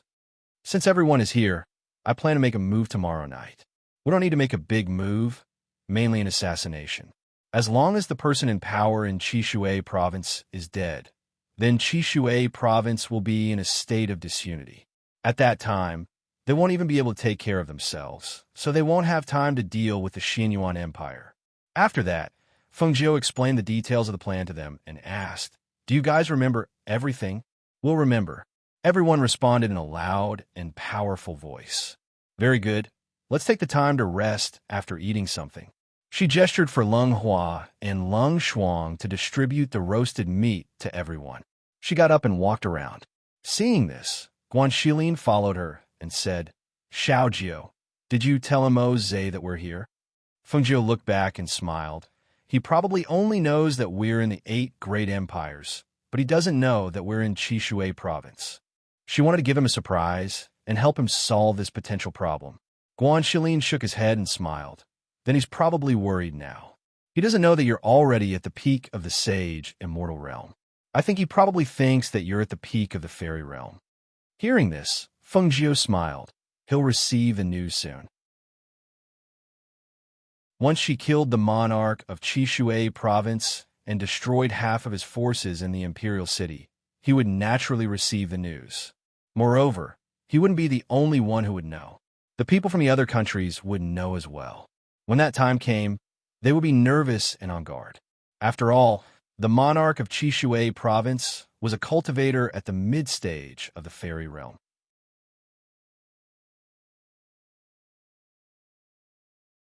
Chapter 17:20. The next day, at night, Fengjiu and Guan Shilin led a group of people and sneaked into the palace. The others were led by Luo Yu and the others to make other arrangements. They entered through the side door of the palace. After taking care of the guards, they let the Phoenix guards replace them to guard the room while the others went inside. After half a year of training, the Phoenix guards' skills and ability to hide their presence were top-notch. They hid in the dark, and even though there were many guards in the palace, they were unable to discover them. The Fire Phoenix, who had been waiting in the palace for a long time, knew of their arrival and flew over. The Lord of Chishui province is in the palace in front. Follow me. As it spoke, it led the way for them. Fire Phoenix, have you done what I asked you to do? Feng Jiu asked in a low voice. It's been done since this morning. The effects of the medicine should be taking effect soon. The Fire Phoenix turned around and said. She had asked it to put a colorless and odorless medicine in the water so that the cultivator's spiritual energy would dissipate without them noticing. Calculating the time, the medicine should be taking effect soon. Very good. Feng Jiu revealed a satisfied smile. This way, it would be effortless. The Lord of Chishui province, who did not know that danger was approaching, was currently hugging a voluptuous and beautiful concubine in the palace. He was touching her up and down, causing her to pant. My lord, don't. You're still reading the memorials. A voluptuous woman dressed in a lotus-colored chiffon dress had a delicate and charming appearance. She sat on the Chishui monarch's lap with one hand around his neck and the other half covering the chiffon in front of her chest, covering half of her exposed body. Her slender waist swayed slightly, and a pair of slender white legs were faintly discernible under the chiffon dress. She was half unwilling, half angry, and half bashful, and her beautiful eyes were filled with a seductive charm. No memorials can compare to you, my beloved concubine. Come, let me kiss you. The Lord of Chishui province touched her buttocks with one hand and used the other to pull away the hand covering her chest. He then lowered his head and buried his face in her voluptuous bosom. Ah, your majesty. Her coquettish voice was infinitely captivating. The beautiful eyes of the well-developed beauty in his arms, her enchanting body, and the soft, smooth, and plump feeling all made his heart ripple. He only felt the evil fire rising, and he immediately carried her to the big bed inside. He tossed the woman in his arms onto the bed, tore off his clothes, and pounced on her. However, at this moment, a long sword emitting a cold glint appeared silently and rested on the monarch's neck. What a good mood. A mocking voice rang out in the room, sounding very strange. That voice startled the Lord of Chishui province. It was as if a basin of cold water had been poured over his head, extinguishing the evil fire in his body. All that was left was fear. Who was it? Who was it that could appear in his palace so noiselessly? Who was it? Who was it that dared to place a sword on his neck as if there was no one else around? Moreover, he actually didn't notice the arrival of others at all, to be able to go undetected. Could this person's cultivation be higher than his? Thinking of this, he couldn't help but break out in a cold sweat, especially in such an embarrassing situation.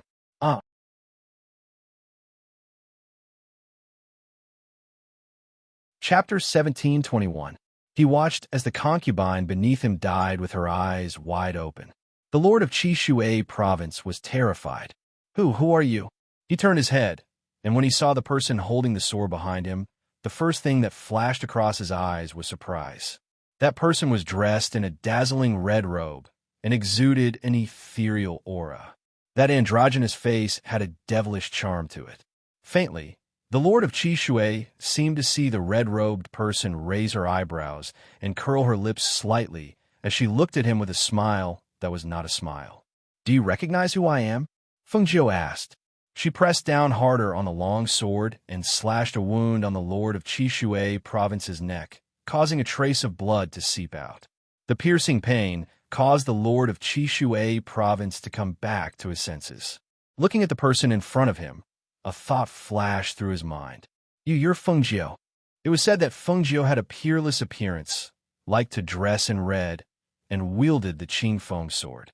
The person in front of him was dressed in red and had a peerless appearance. The sword pressed against his neck was the Qing Feng sword. If it was not Feng Jiu, who else could it be? That's right. Since you recognize me, then you can die. Feng Jiu curled her lips into a smile, and a cold light flashed across her eyes. She turned the tip of her sword and instantly pierced into his dantian. This, at the last moment, the Lord of Chishui province wanted to take a gamble. Unexpectedly, he was unable to circulate his spiritual aura. He originally wanted to dodge, but he was unable to do so. He took the full brunt of the sword. He only felt that the Qing Feng sword had pierced through his dantian and destroyed his life force. He wanted to use his nascent soul to escape, but he could not do so. His body stiffened as he stared at her. His heart was filled with hatred and unwillingness. He was unwilling to die, just like that. However, he swallowed his last breath and fell straight to the ground. Feng Jiu pulled back her sword and looked at the Lord of Chishui province who had died with his eyes wide open. She sneered. "Don't worry, your son and daughter will accompany you very soon." She turned around and walked out. She ordered, "Take his corpse and hang it at the entrance of the palace." Yes. 2 Phoenix guards flashed in from the darkness and dragged the corpse out. When Guan Shilin, who was standing guard outside, saw her come out, he said, "The 2 fairy realm cultivators hiding in the dark have been dealt with. We can go to Prince Chishui now." "Let's go," she replied, and led them to their next destination. Prince Chishui was practicing martial arts in the training field. Ever since he was humiliated in the Xianyuan Empire, he had been working hard to improve his strength and cultivation. Seeing that the Xianyuan Empire was about to be destroyed, he was extremely excited. After destroying the Xianyuan Empire, he would trample on Xianyuan Mo's. As for the Feng Jiu, who was rumored to be Xianyuan Mo's woman, he also wanted to find her, imprisoning her and making her his slave. Bang, bang, bang. After a series of kicks, the 8 shadow guards fell down one by one. They groaned and couldn't stand up for a long time. "Useless. The 8 of you are useless." Prince Chishui flung his sleeves. His sharp eyes swept across the 8 people on the ground. "Stand up and continue." The 8 shadow guards supported each other and stood up. They felt that the spiritual energy in their bodies was draining away. They were somewhat frightened. "Your Highness, our bodies seem to be a little strange." "Yes, me too. It seems that I can't use my spiritual energy." Another person said, "That's right. It's the same for me." Another person nodded. "Chi."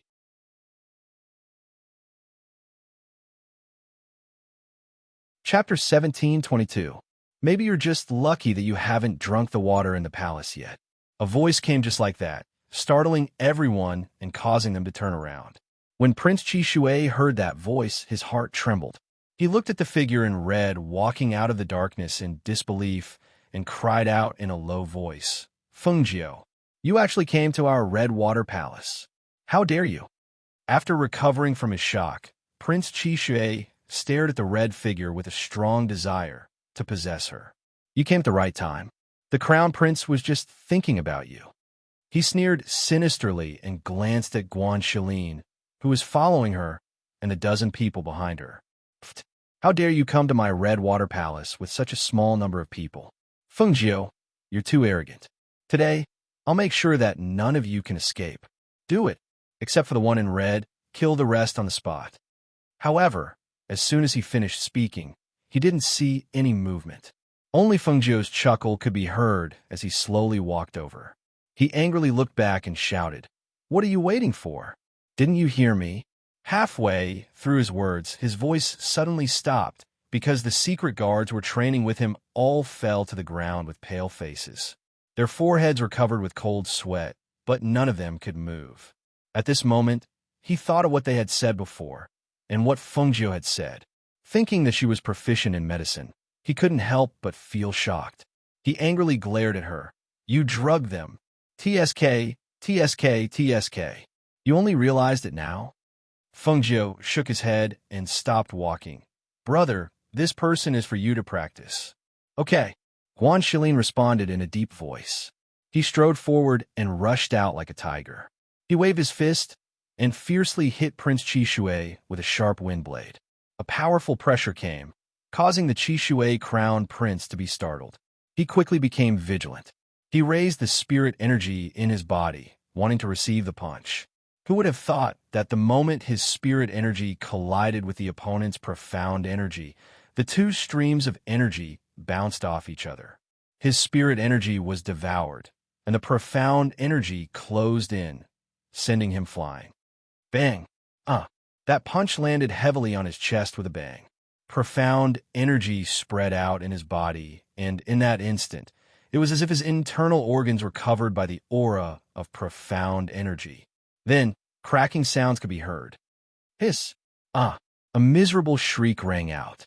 Just a single punch had injured his internal organs, making it so that he could no longer stand up. Just a single punch had destroyed his dantian, causing him to lie on the ground like a cripple, unable to resist at all. Guanxilin waved his hand and snorted. Prince Qishui, that's all there is to it. Feng Jiu's lips curled into a smile. That's all there is to it. Being ridiculed in front of his face, Prince Qishui was ashamed and angry, but his heart was also overwhelmed with shock. He was no match for them. Moreover, he was crippled with one punch. Looking at them, they definitely wouldn't let him go just like that. At that moment, he couldn't stand up from the ground. As he retreated, he gritted his teeth and crushed the jade token that his imperial father had given him. As long as the jade token was crushed, his imperial father would know. At that time, these people would be doomed.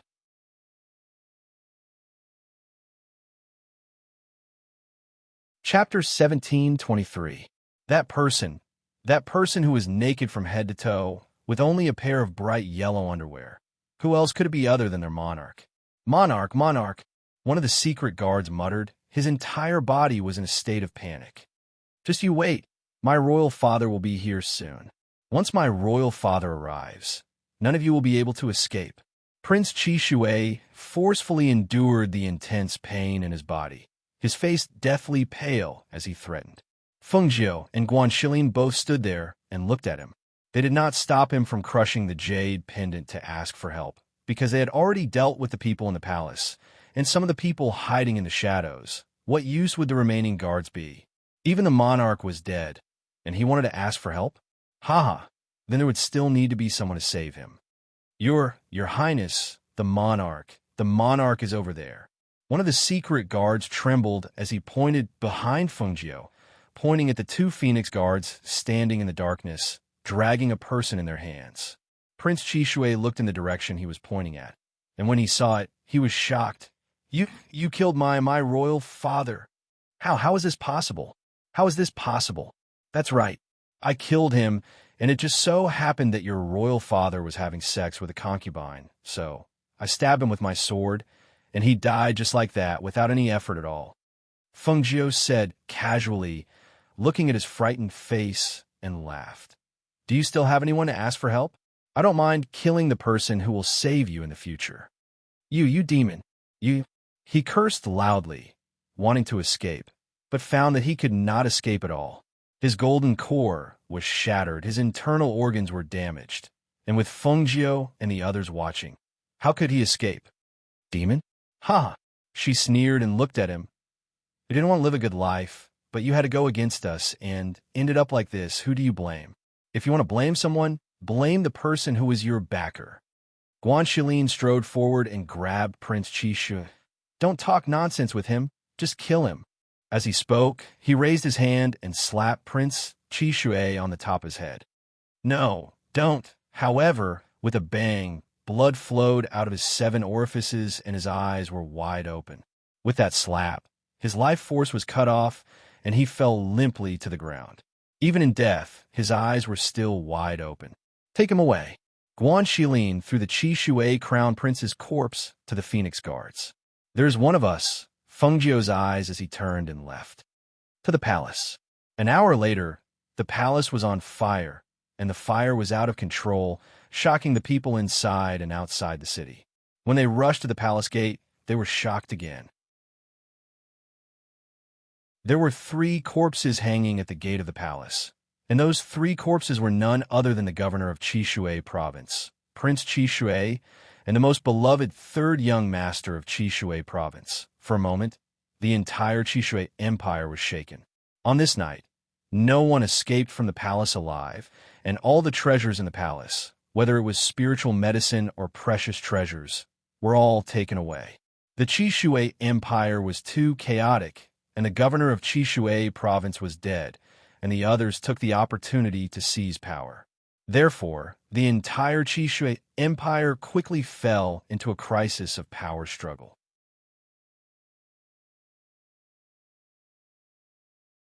Chapter 17:24. When Xianyuan Mose received the news, it was already a few days later. In the Xianyuan palace, he stood with his hands behind his back and looked at the sky outside. He sighed inwardly. No wonder she didn't come when he was waiting for her here. She went to the Chishui Empire. She was too reckless. After standing in the palace for a while, he called out Hui Lang.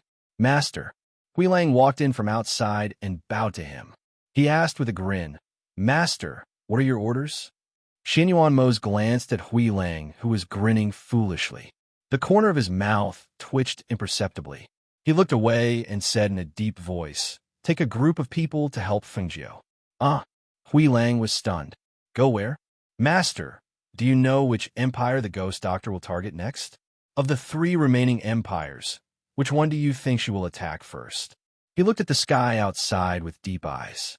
Hui Lang thought for a while and said, "Eastern Glory Empire is the strongest among the 3 remaining empires.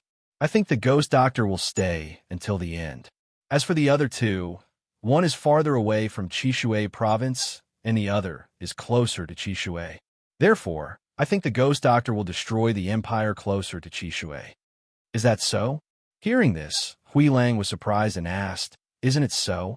Did his master think that the ghost doctor wouldn't attack the empire closer to her? "Take a group of people and wait for her in Eastern Glory Empire," he ordered in a deep voice.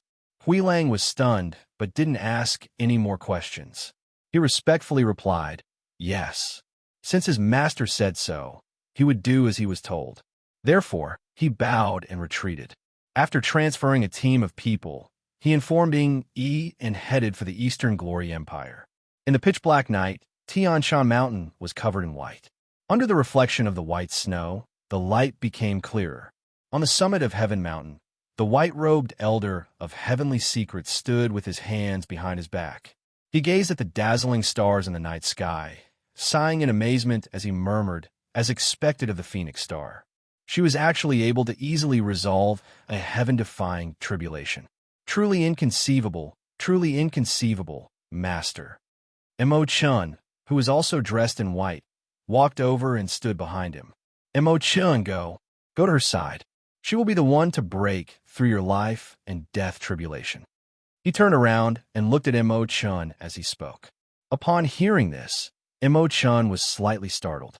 He asked, "Didn't Shizun say that I would only be allowed to leave the mountain after she had broken through her own heaven-defying tribulation? Could it be that she has already cracked it?" It had only been half a year, but he had heard that the Phoenix dynasty had been destroyed. That night, the fire had burned everything in the Phoenix Imperial Palace. Even the old Master Feng and his wife had perished in the flames. Furthermore, the old Master Feng's youngest son had become food in the stomach of a ferocious beast. As for Fengjiu, she had taken her parents and the remaining Phoenix guards to a faraway place. For half a year, there had been no news of her at all. It was as if she had disappeared from the world. During this period of time, even the Xianyuan Empire was under attack from many sides and was in a state of turmoil. The war between the 8 empires seemed to be on the verge of breaking out at any moment. Even the cultivators in various places could feel the atmosphere of mutual hostility. At this time, his master had suddenly asked him to leave the mountain. Could it be that she was about to appear?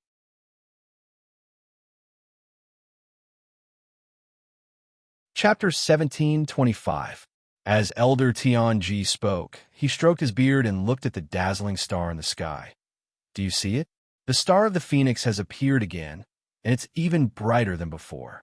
Master is certain that the heaven-defying tribulation on her should have been dissolved by her own hands." "Master, then are her grandfather and the others really dead?" Imochen couldn't help but ask. "Life and death, death and life. Life is death, death is life. Go down the mountain." He strode away and walked back. Step by step, he stepped on the snow without leaving a trace, leaving only his faint voice echoing under the starry sky. Chan watched as his figure gradually disappeared into the distance. Only when it disappeared did he retract his gaze and look at the dazzling star in the night sky. After a long while, he walked into the courtyard and prepared to pack his things and go down the mountain early tomorrow morning. On the other side, in the upper reaches of the continent in the courtyard, Sushi supported the pale, Feng Sanyuan as they walked around, basking in the sun. After walking for a while, she helped him lie down on the bed in the courtyard. "Be careful," Sushi said as she covered him with a thin blanket. "I wonder how Yi is now. I wonder if Feng girl has found him. Half a year has passed. Are they well?" Feng Sanyuan said slowly, his voice weak. Half a year ago, when he closed his eyes in the great fire, he thought he wouldn't be able to live. He didn't expect that when he opened his eyes again, he would still be able to see this world and his wife. What he didn't expect was that the person who saved them would be someone he didn't expect, Morong Ishian. Didn't young Master Morong say that there are upper reaches of the upper reaches of the continent? Right now, there are upstream powers watching them. Little Nine and the others should have already hidden themselves. No news is good news for us. At least we know that they are safe, Sushi said softly, comforting him softly. Even though she was also worried, she knew that it was useless to worry. Right now, they weren't in the 8 great empires, nor were they in the Phoenix dynasty. They were in the upper reaches of the continent, a continent that they would never have thought they would come to. Back then, the person who saved them in the Great Fire was actually the prince of glorious Sun Country's Morong royal family, Morong Ishian. A person that she had only heard of but never expected to see had appeared just like that to save them. Later on, he said that the palace that was on fire that day was his original palace, and there was a secret passage inside. He thought of going in through the secret passage to take a look when he was passing by the Phoenix dynasty. He didn't expect that he would save them by accident. "Master, madam, young master is here." A maidservant serving in the courtyard came in to report and then retreated. Hearing this, the couple looked at each other, thinking that they had to ask around this time to see if there was any news about Fengzhou recently. After all, the last time Morong Ishuan came over, he also brought news, but it was not good news. Although they were in the upper reaches of the continent, through Morong Ishian, they also knew that the Phoenix dynasty had been destroyed. It was also because they knew how powerful the enemy was that they were quietly recuperating here and didn't rush back impulsively.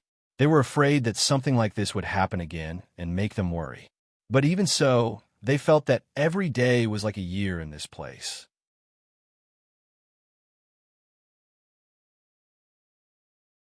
Chapter 17:26. He wore a simple white robe, and his black hair was tied up with a jade crown. He wore a jade pendant and a white jade flute at his waist. His steps were slow and steady. Following behind him was a black-clothed guard. "Grandpa Feng, old madam." Morong Ishian bowed to the two as he entered the courtyard.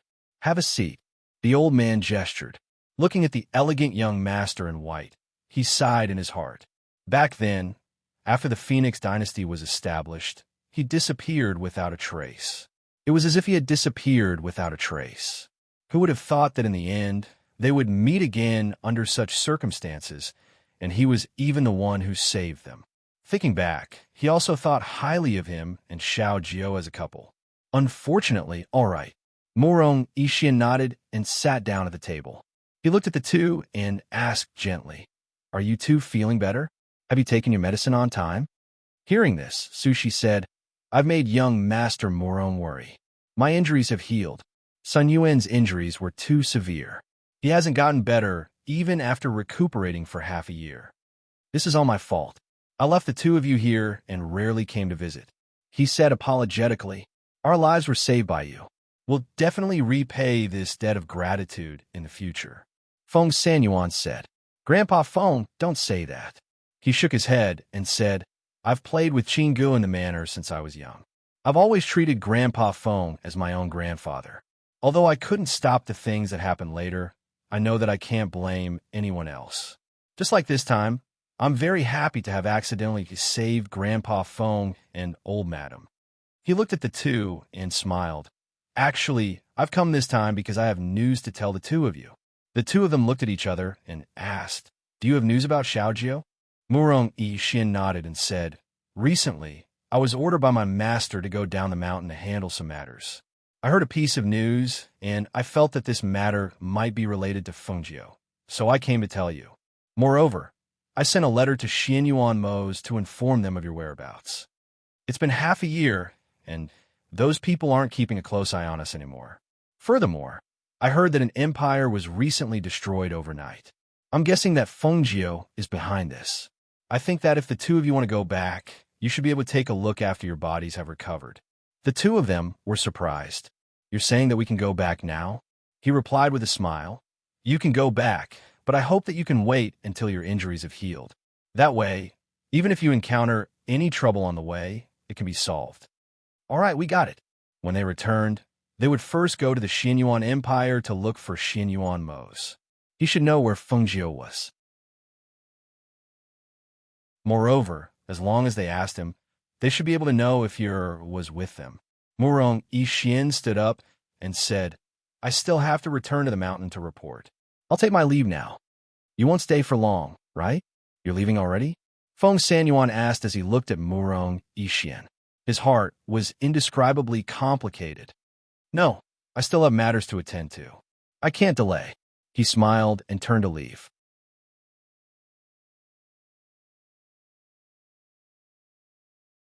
Chapter 1727.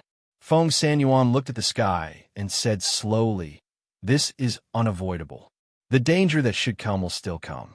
The main thing is how we deal with it. Among the 8 great empires, the other 3 empires were also in a state of vigilance and fear, especially when they thought about the scene of the Qishui Empire's monarch dying naked and being hung at the entrance of the imperial city after his death. Even though they did not see it with their own eyes, every time they thought about it, they felt anxious and uneasy.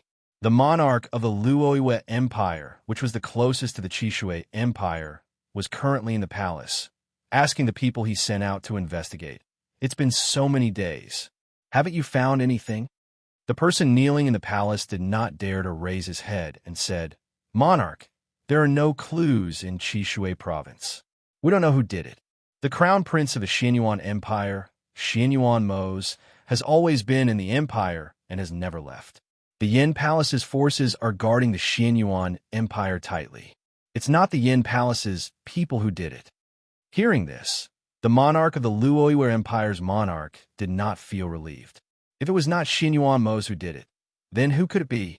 He could definitely conclude that this force was helping the Xianyuan Empire. Otherwise, they would not have attacked the Qishui Empire at this time. The monarch of Qishui province, who was a fairy realm expert, was killed without anyone knowing. Every time he thought about this, he could not sleep well.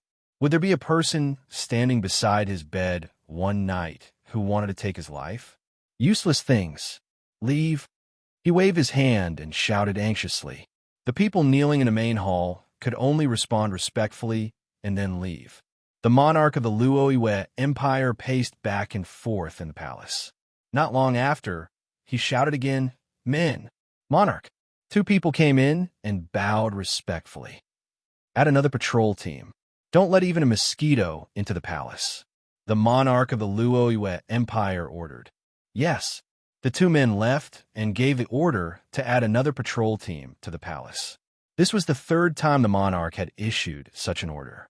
One could only imagine how anxious the monarch was right now. In the Dongyao Empire, although the people sent out didn't find anything, the emperor of the Dongyao Empire wrote down the names of many possible culprits on a piece of paper and checked them himself.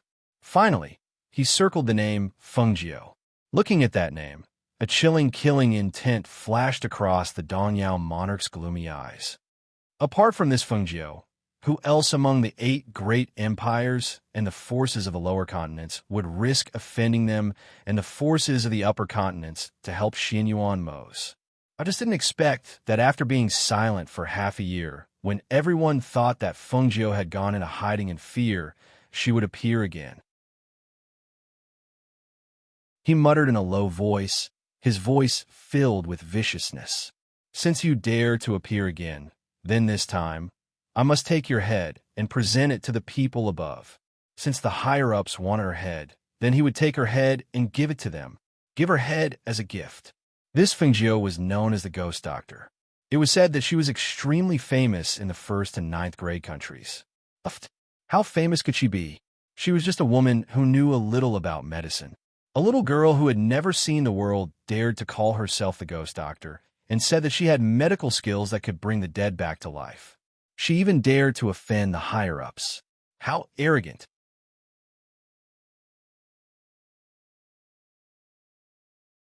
Chapter 1728.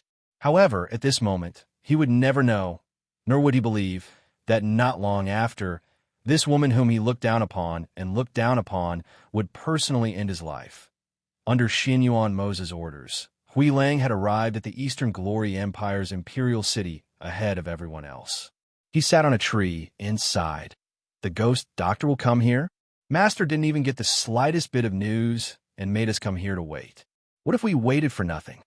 Boss, maybe the Ghost Doctor will really come here.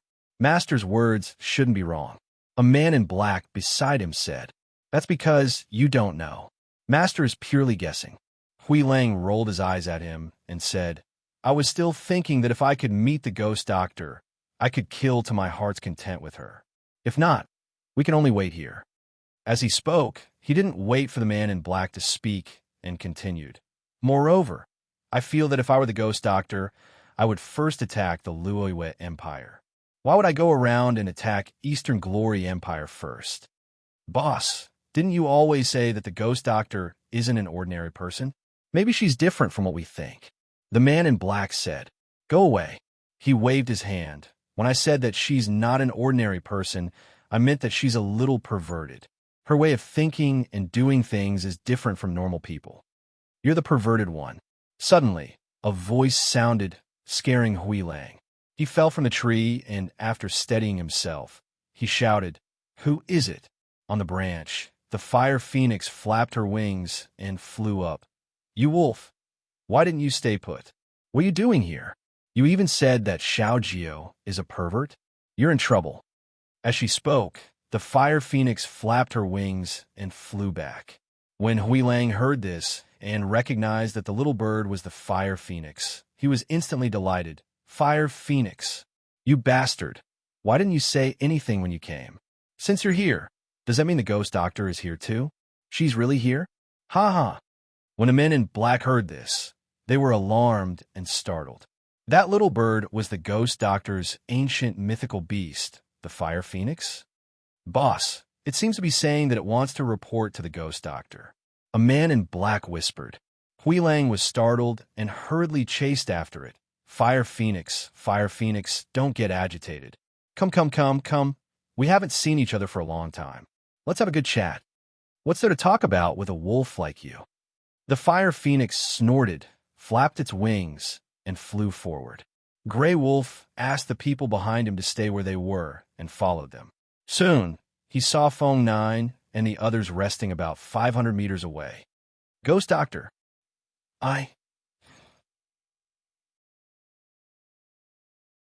Seeing that it was Hui Lang, the Fengjiu was also startled. Your master sent you here? He actually knew that she was coming to Dongyao. Yes, Master asked me to come and help you. Ghost Doctor, you don't know this, but Master has been waiting for you to go to the Xianyuan Empire. Who knew that you destroyed the governor of Qishui province? He's very worried about you, so he sent me here.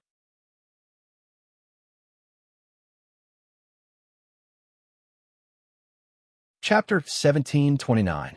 Fire Phoenix glanced at him and said to Fengjiu, He said you're a pervert.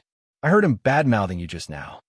Upon hearing this, Hui Lang hurriedly waved his hands. No, I definitely didn't badmouth you. I was praising you. You have to believe me. Fengjiu glanced at him with a faint smile, but did not say much. He only asked, When did you guys arrive? A few days. We've been waiting for you here. I was wondering if you'd gone to the Luoyue Kingdom. As he spoke, he glanced at the Phoenix guards behind him and asked curiously, Ghost Doctor, How did their strength advance so quickly? They've been working hard for the past 6 months. It's not strange for them to have such strength, Fengjiu said with a smile. I was shocked to see them have such strength in half a year. Besides their advancement, your strength seems to have increased too, right? Are you at the peak of the fairy realm? Fengjiu smiled. No, I'm at the peak of the fairy sage realm. Ah, what? You're already at the peak of the fairy sage realm? That's incredible. How did you do it? It's only been half a year. Even Master didn't expect you to have advanced to the peak of the fairy sage realm. He's still worried about you. As Hui Lang spoke, he looked at her in disbelief. Then, he said matter-of-factly, but it makes sense. If you weren't at your level, how could you have killed the monarch of Qishui province so easily? Fengjiu smiled and asked, How many people did you bring with you? Grey Wolf grinned and said, I only brought 20 people, but each and every one of them is an expert that can fight against 10 people. They're right in front. Ghost Doctor, you can follow me to rest. All right, lead the way. Fengjiu gestured. Thus, everyone followed Hui Lang into the small forest. When the men in black who were already waiting there saw them walk over, they immediately went up and bowed. Greetings, Ghost Doctor. Fengjiu nodded and said, You don't have to be so courteous. He then turned around and instructed the Phoenix Guards, Take a rest. Luoyu stepped forward and said, Master, I'll bring some people to hunt some game back. Go. Be careful, Fengjiu warned. Luoyu smiled and replied, Yes. Thus, he turned around and left with a group of people. After they sat down, Hui Lang asked curiously, Ghost Doctor, how did you kill the monarch of Qishui province? There are many experts in the Qishui Imperial Palace. Did you not attract their attention? How do they manage to kill the monarch of Qishui province without making a sound? Could it be that those people were all asleep? Thinking of this, he was suddenly startled, and a thought flashed through his mind. Oh, right, the Ghost Doctor must have use of medicine. As expected, he heard her words. Fengjiu smiled and said, I first asked the Fire Phoenix to put the medicine in the well water they drank. The medicine is colorless and tasteless and takes effect slowly. Naturally, they did not notice. At night, we sneaked into the Imperial Palace and worked together. In less than 2 hours, we set fire to the Qishui Imperial Palace and hung a few corpses in front of the Imperial Palace to deter other countries.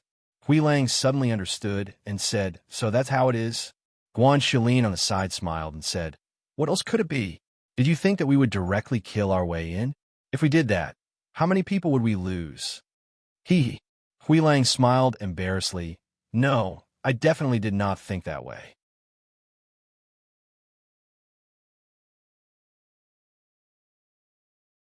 Chapter 1730. Don't worry, Ghost Doctor. Master is fine.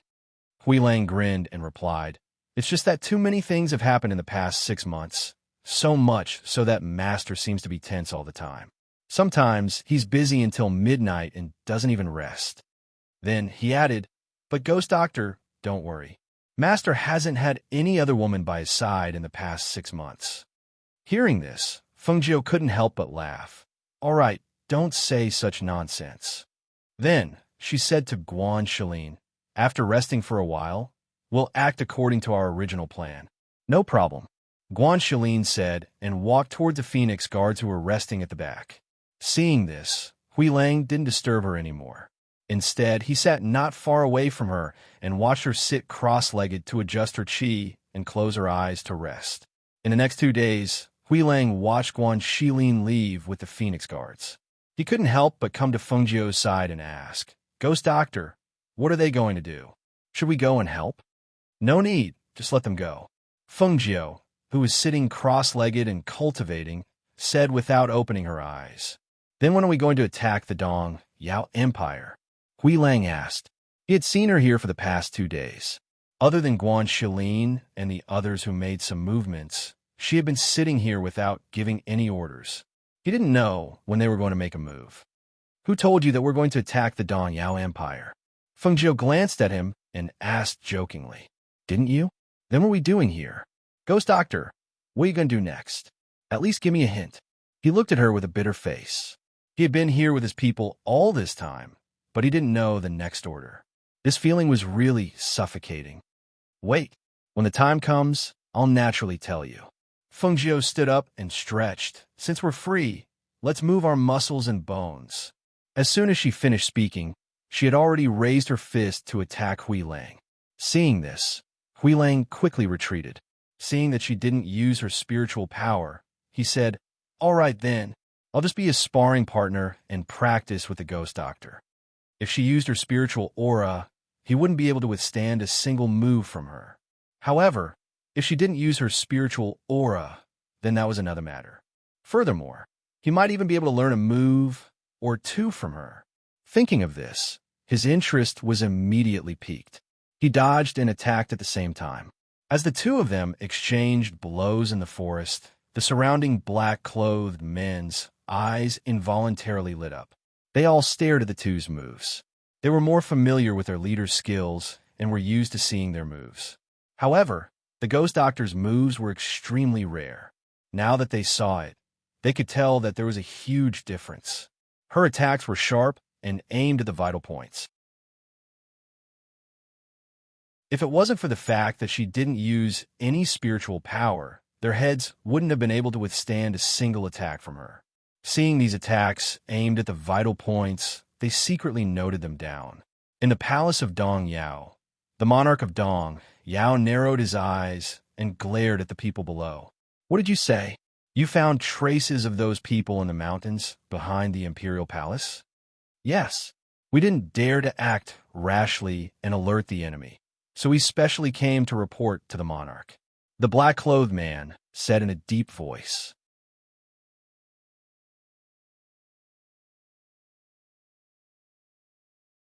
Chapter 17:31. The black-robed man was silent for a while, then said, "No, I didn't see the red-robed young man there, but there was a man with an extraordinary aura. He should be Fengjiu's sworn brother, Guan Shilin." "Guan Shilin? Umph." The emperor of Dong Yao Kingdom snorted coldly and ordered with his hand behind his back, "Elder Yin, bring some men with you and annihilate them in one fell swoop." Elder Yin was one of the two fairy realm experts under him. With him there, it would be easy for him to annihilate Guan Shilin and dozens of Phoenix guards. "Yes, sir." An old man walked out from the back. His gray robe was inconspicuous, but the aura he exuded was extraordinary. "As long as this matter is settled, I will reward you handsomely," the emperor of Dong Yao Kingdom said. "Thank you, emperor. Just wait for me to bring the head of Guan Shilin to see you." With that, he cupped his hands and walked out. The emperor of Dong Yao Kingdom looked at the sky outside with his hand behind his back and snorted coldly. "Arrogant brat, you overestimate yourself. Let me use you to defeat Fengjiu's spirit." Perhaps it was because they thought that there were only dozens of people from an inferior country, so the emperor of Dong Yao Kingdom, Elder Yin, and even the guards of Dong Yao Kingdom did not take them seriously. They were fugitives from an extinct country. Even if they had some cultivation, how outstanding could they be? If they were really outstanding, their Phoenix dynasty would not have been destroyed. Elder Yin and the others saw the annihilation of Guan Shilin and his men as a great merit. They would definitely punish them so that none of them could escape. "Listen up, don't let any of them escape," he said to the people behind him. "Yes." Everyone responded in a deep voice. They had heard that those people only had a few dozen people, but they had 100 people here. Just based on the number of people, they had the upper hand. Not to mention that their strength was stronger than those people from the inferior countries. If they wanted to kill those people, it would not be a problem at all. How could they let them escape? Split up and attack from both sides. Boss Yin waved his hand, indicating for them to move to the sides and surround the dozens of Phoenix guards in the back mountain. Thus, the 100 or so guards quickly spread out to the two sides. They restrained their auras and moved towards the two sides, preparing to surround them. At the same time, Guan Shilin, Du Fan, Luo Yu, and the other 8 captains of the Phoenix Guards have been waiting for a long time. They held their breaths and listened to the movements. A Phoenix Guard silently flew over to report. Reporting, there are about 100 of them, and they have split into two groups to flank us from both sides. The leader of the two groups is an old man in the fairy realm. He didn't get too close to us in order to avoid being discovered, so I couldn't see his face clearly. However, he should be one of the two fairy realm experts mentioned in the information. Very good, Guanxilin said, then looked at Du Fan. Is everything ready? Don't worry, everything is ready. As long as they come in, they won't be able to leave. Du Fan said confidently, fanning himself with a white jade fan in his hand.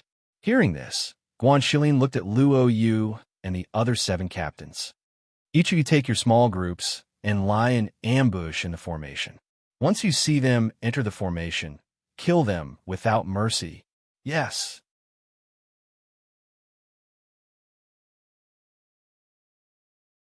Chapter 1732. Due to the formation, the back of the mountain was filled with a light smoke. This light smoke was not dense, but it seemed to block some of the vision. When the people of the Eastern Glory Empire stepped into the formation step by step without realizing it, the silent massacre had already begun. The Phoenix Guards held daggers in their hands and appeared out of nowhere in the formation. They covered the other party's mouth with one hand and slit his throat with the other hand, holding the dagger. A life disappeared without a sound. The people walking at the back were decreasing one by one, but the people in front did not notice that something was wrong. They only realized that they seemed to be walking in circles in this fog. Did you notice that we seem to be walking in circles? We seem to have walked through this place just now, the leader of the guard said. Could it be that there's a formation here? Also, why do I feel that there's a bloody smell in here? Can't you smell it? The person at the back said. When he turned back to look, a Phoenix Guard suddenly jumped out and stabbed his chest with a dagger. Yes, there's an ambush. The person's breath was stuck in his throat, and he could not swallow it. He stared unwillingly at the person who suddenly jumped out. After saying this, he fell down. There's an ambush. It was unknown who shouted, but the entire team instantly fell into chaos. They quickly gathered together and looked around vigilantly with their backs facing each other. Only then did they realize that their team originally had 50 people, but now less than half of them were left. Damn it, kill them. The leader could vaguely see the black mass of people scurrying out from the fog. He was startled and yelled, but who knew that as soon as his voice fell, arrows shot out from the surrounding area. Kill them. Don't leave a single one alive. This time, the Phoenix Guards shouted loudly. They did not rush out, but instead shot arrows at them. Countless arrows shot out like a rain of arrows toward the guards who were gathered together. Ah! Shrill cries sounded, startling the birds in the forest and causing them to flap their wings and fly away. It also shocked Elder Yin, who was not far away, and he had a bad premonition in his heart. Were they their people, or were they Eastern Glory Empire's people? No, it should be the screams of Guanxilin and the others. How could a few dozen people be a match for his 100 people? One had to know that there were not many powerhouses among these 100 people. However, although he comforted himself, the uneasiness in his heart still made him not dare to be careless. He walked inside, wanted to see for himself. In the formation, after shooting for a while, the arrows instantly stopped when the order was given. At this time, there were less than 3 of the 50 people left, and these 3 were nascent soul cultivators. Luo Yu, Fan Lin, and the other captains exchanged glances with Du Fan. Looking at the 3 people, Luo Yu ordered the Phoenix Guard around them. Everyone else, stand back and be on guard. Leave these 3 old things to us.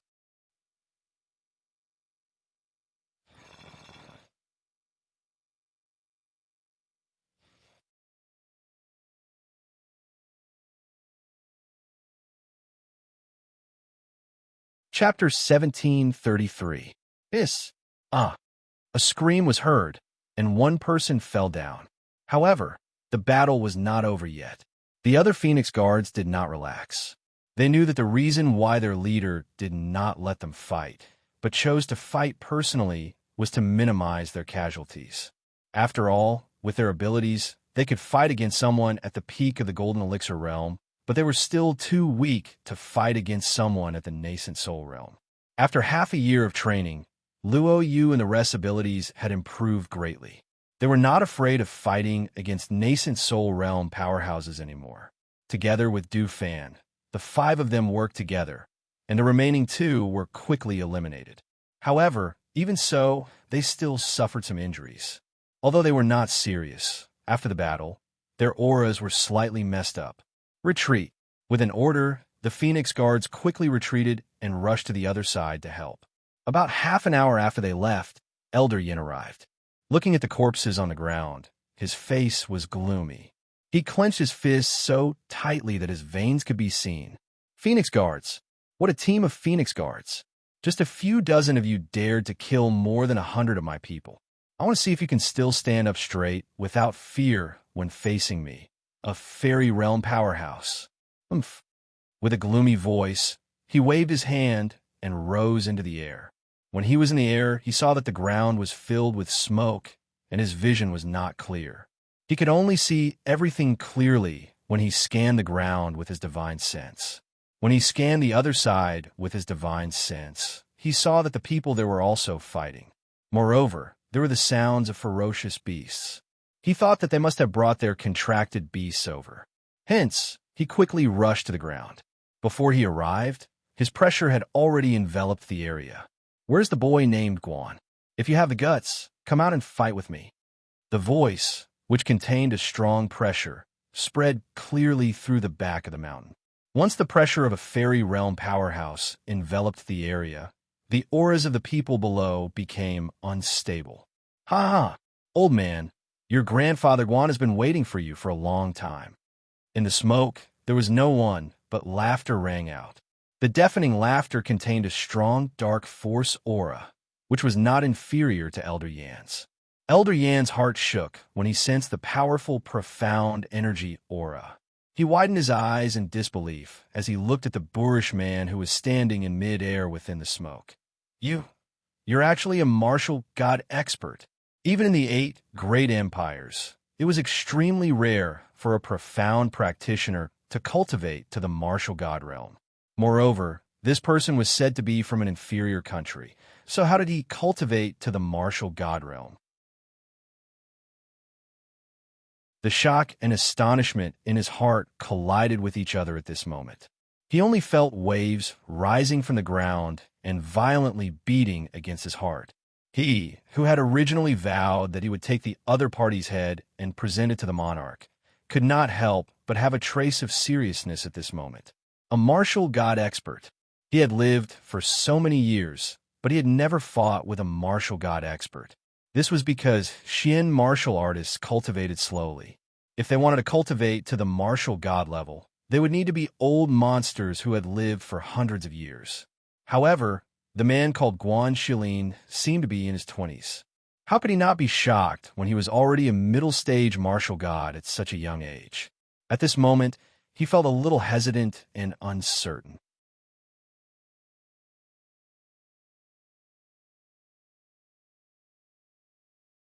Chapter 1734. Just as Elder Yan was shocked by Guan Shilin's strength and cultivation, Guan Shilin, who was high up in the air, waved a large blade in his hand. Along with a powerful dark force aura, he charged forward at a speed that was too fast for one to cover their ears. The sharp and cold large blade slashed through the air, bringing with it a swift and fierce aura. Wherever it passed, the wind blades were as terrifying as the howls of ghosts. In just a moment of distraction, Elder Yin saw the broadsword with a frightening, murderous aura chopping towards him. Elder Yin abruptly came back to his senses and dodged the attack. At the same time, he flicked his sleeve, and a visible stream of spiritual energy flew out from his sleeve with a whoosh, like a cold crescent moonblade. Whoosh! The spiritual energy stream cut through the air and attacked Guan Shilin. Guan Shilin blocked it with his broadsword, and only a clang was heard. The air blade on the broadsword collided with the stream of spiritual energy and dispersed. The two exchanged blows, and it seemed that they were evenly matched. However, after a long battle, Elder Yan's spiritual energy had been consumed too much. Gradually, his aura became unstable, and the speed of his attacks slowed down inadvertently. Seeing this, Guanxilin coldly snorted. Like a ferocious tiger, he pounced forward with an irresistible force. He waved his broadsword and shouted, "Old thing, I'm going to take your life today." The deafening sound was accompanied by a powerful force.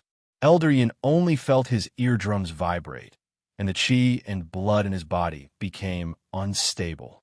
A mouthful of blood welled up from his throat and was about to spit out, but he forced it down. Seeing Guanxilin swinging his broadsword at him and that there was no way to dodge, he took out his long sword, infused it with spiritual energy, and met the attack head-on. Clang! Hiss! The sword and the broadsword collided, and a clear clang was heard. Sparks and hissing sound were heard from the friction. The Xian Qi and spiritual energy on the two of them fought against each other, forming a visible stream of air to protect their bodies. Kacha! When the sword and saber collided, there was a sudden cracking sound, as if the weapon was about to break. Hearing this sound, Elder Yan's heart shook, especially when he saw the thin crack on the long sword in his hand. His heart was even more shocked. Bang! After a cracking sound, just as old Yan's mind was thrown into chaos, the long sword in his hand was broken, and the tip of the sword flew out with a whoosh. Bang! Without the obstruction of the long sword, the air current directly hit his body. With a bang, Elder Yin spat out a mouthful of blood. His body was ruthlessly sent flying and fell from the air. Boss Yin was shocked. The moment he fell, all he could think of was to escape. However, Guanxilin did not give him a chance to escape. Instead, he chased after him with his saber and viciously slashed at his back. Swish! Bang! When the blade landed on Elder Yan's body, he thought that it would be enough to kill him. However, a bang was heard from his body, and a ray of light was reflected. It seemed that he had a life-saving spell on him. Guanxilin took another look and saw that the back of Elder Yan's shirt was torn. There was not even a drop of blood on his back. Seeing this, Guanxilin waved his saber again and quickly chased after him. You can't escape. Accept your death obediently.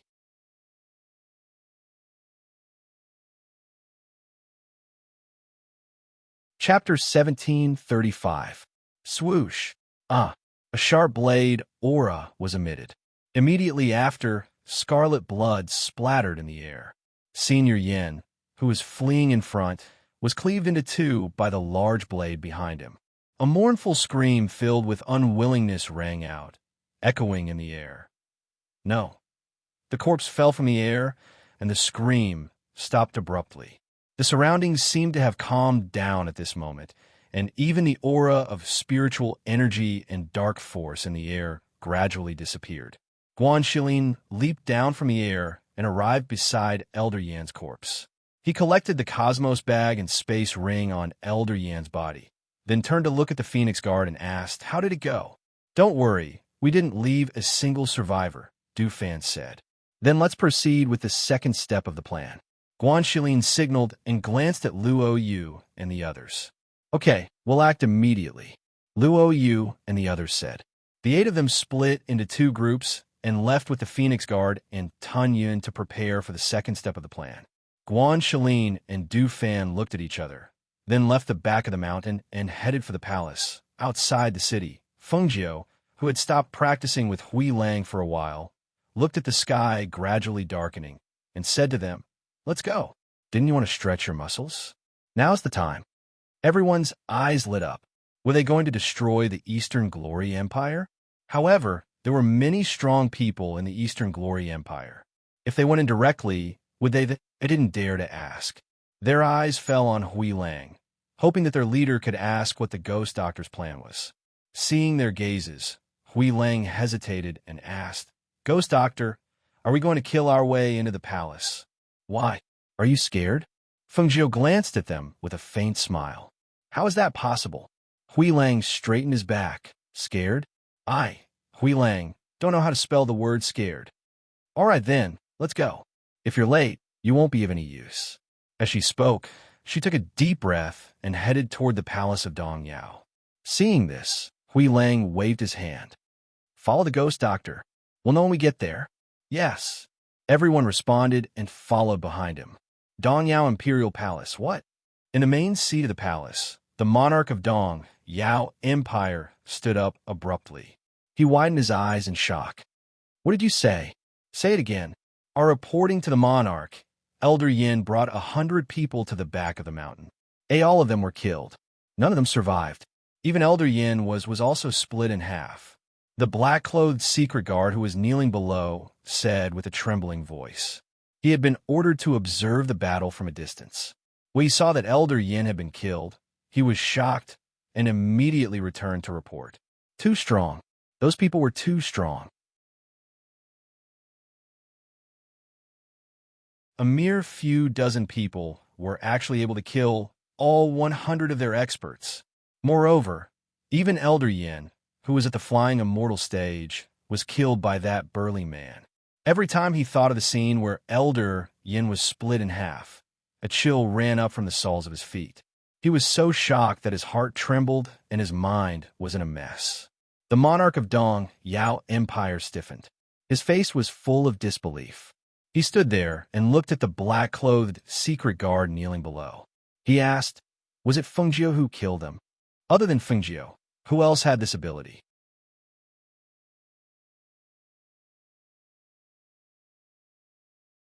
Chapter 1736. Guan Shilin, Fengjiu's sworn brother? The emperor of Dongyao country asked in shock. How could he kill Elder Yin, who is at the fairy realm? Did you watch carefully? Are there any experts secretly helping them? No, I saw that it was Guan Shilin who cut Elder Yin in half with his sword. There was no one else. Hearing this, the emperor of Dongyao country fell to the ground, his body trembling unnoticeably. Fengjiu, Guan Shilin, these Phoenix Guards were really capable. If that was the case, then it was too terrifying. Even if they asked for help from other countries now, it would be too far away to put out a nearby fire. Moreover, even if they asked for help, the other two empires would not come immediately. He took a deep breath, calmed his emotions, and said in a low voice, send someone to the major families in the imperial city. Ask their ancestors and masters to enter the palace to help. Yes. The secret guard in black responded and left quickly. However, since the fall of the Qishui Empire, the news had spread throughout the empires. Especially the major families in the imperial cities of the empires that cooperated with the Qishui Empire. They were prepared for it. Although they were not familiar with the ghost Dr. Fengjiu, they had heard many legends about her. Even if they felt that it might be exaggerated, the emperor of Qishui province, the crown prince, and the most favored third princess were killed. Their corpses were hung at the gate of the imperial palace. The Qishui imperial palace was on fire and burned for a day and a night. They were also vigilant. No matter how powerful Fengjiu was, the ancestors of the major families had ordered them not to participate in the matter between the imperial family and Fengjiu. As time passed, evening came. When the sky darkened, a dangerous aura shrouded the entire imperial palace. The major families in Huang City seemed to have sensed something, but none of them came out, until the people sent by the emperor of Dongyao country knocked on the doors of the major families. Not long after they entered, they left again. Just like that, the news secretly spread among the major families, and the ancestors of the major families gathered together. I didn't expect Ghost Dr. Fengjiu to come. Or did they choose Eastern Glory Empire from the remaining 3 empires? According to the secret guards in the palace, a fairy realm expert by the emperor's side led 100 people to fight against a few dozen people, but he was killed just like that. Not a single person survived. Another ancestor said, frowning as he pondered, I really didn't expect this ghost, Dr. Fengjiu, to become so strong in just half a year. Hearing this, an ancestor next to him shook his head. No, I heard that ghost Dr. Fengjiu hasn't made a move yet. The one who killed Elder Yin was ghost Dr. Fengjiu's sworn brother, Guan Shilin. It seems like the monarch is not confident in dealing with Fengjiu. Otherwise, he wouldn't have sent people to ask for her help. A white-bearded patriarch stroked his beard and said slowly. He was very curious about this ghost Dr. Fengjiu. What kind of woman was she? How could they force the monarch of such an empire into a corner and ask for help? This kind of thing, if not handled properly, it would bring disaster to the entire clan. Who would dare to help? That's right. Let the imperial family deal with the trouble they caused themselves. Another person shook his head and said, he knew in his heart that Eastern Glory Empire would be the next empire to be destroyed after Qishui Empire.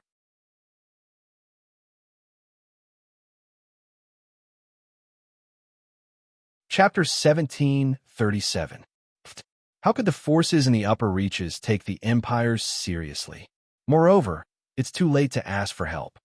It seems like Dong Yao is doomed this time. The few of them sighed and looked at each other without saying a word. In the imperial palace, the emperor of Dong Yao Kingdom stood in the main hall with his hands behind his back with a gloomy face. He listened to the report from the secret guard in black, and his face was so dark that charcoal could drip from it. Those old men were actually dragging their feet, and no one was willing to come forward to help. It seemed like they were afraid of what Fengjiu had done during this period of time. Since they were not willing to help, he could only rely on himself. Pass down the order. Gather all the guards in the imperial palace and defend the imperial palace. Prepare for battle. Since no one else could save him, he would gather all the forces in the imperial palace and prepare for battle. He didn't believe that he couldn't deal with a mere Fengjiu with the strength of Eastern Glory Nation. Yes, the secret guard in black responded and left quickly. Don't worry, Emperor. Since those families are not willing to help, we'll destroy the Xinyuan Empire after we've dealt with Fengjiu and his men. After we've strengthened our empire, we'll weaken the power of those families. An old man walked out from behind. He was the other fairy realm expert beside the emperor of Dong Yao Kingdom. That's right.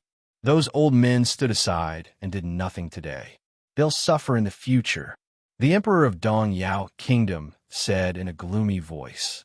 However, at this moment, a loud bang was heard, as if something had exploded.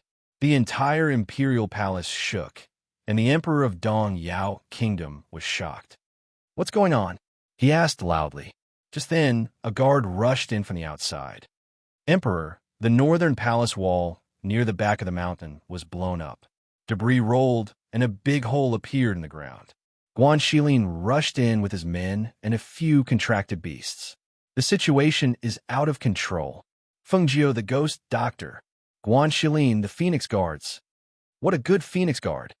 He gritted his teeth in anger and said, Come with me. I want them to die here.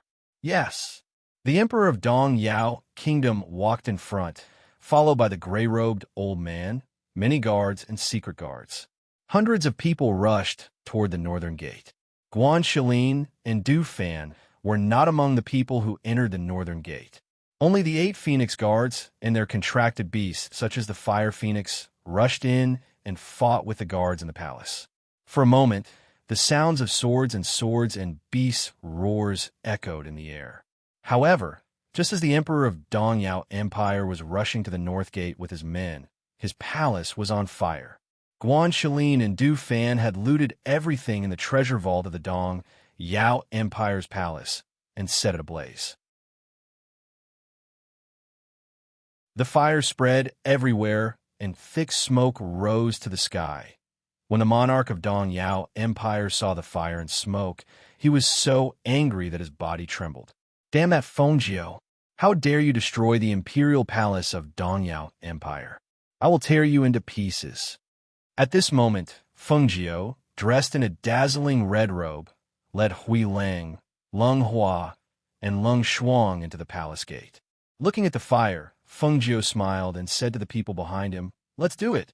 Yes, everyone answered. Hui Lang led them to the back of the palace. You're tuning into the Warrior Lore YouTube channel. Don't forget to subscribe and join us on this journey to catch the most captivating stories.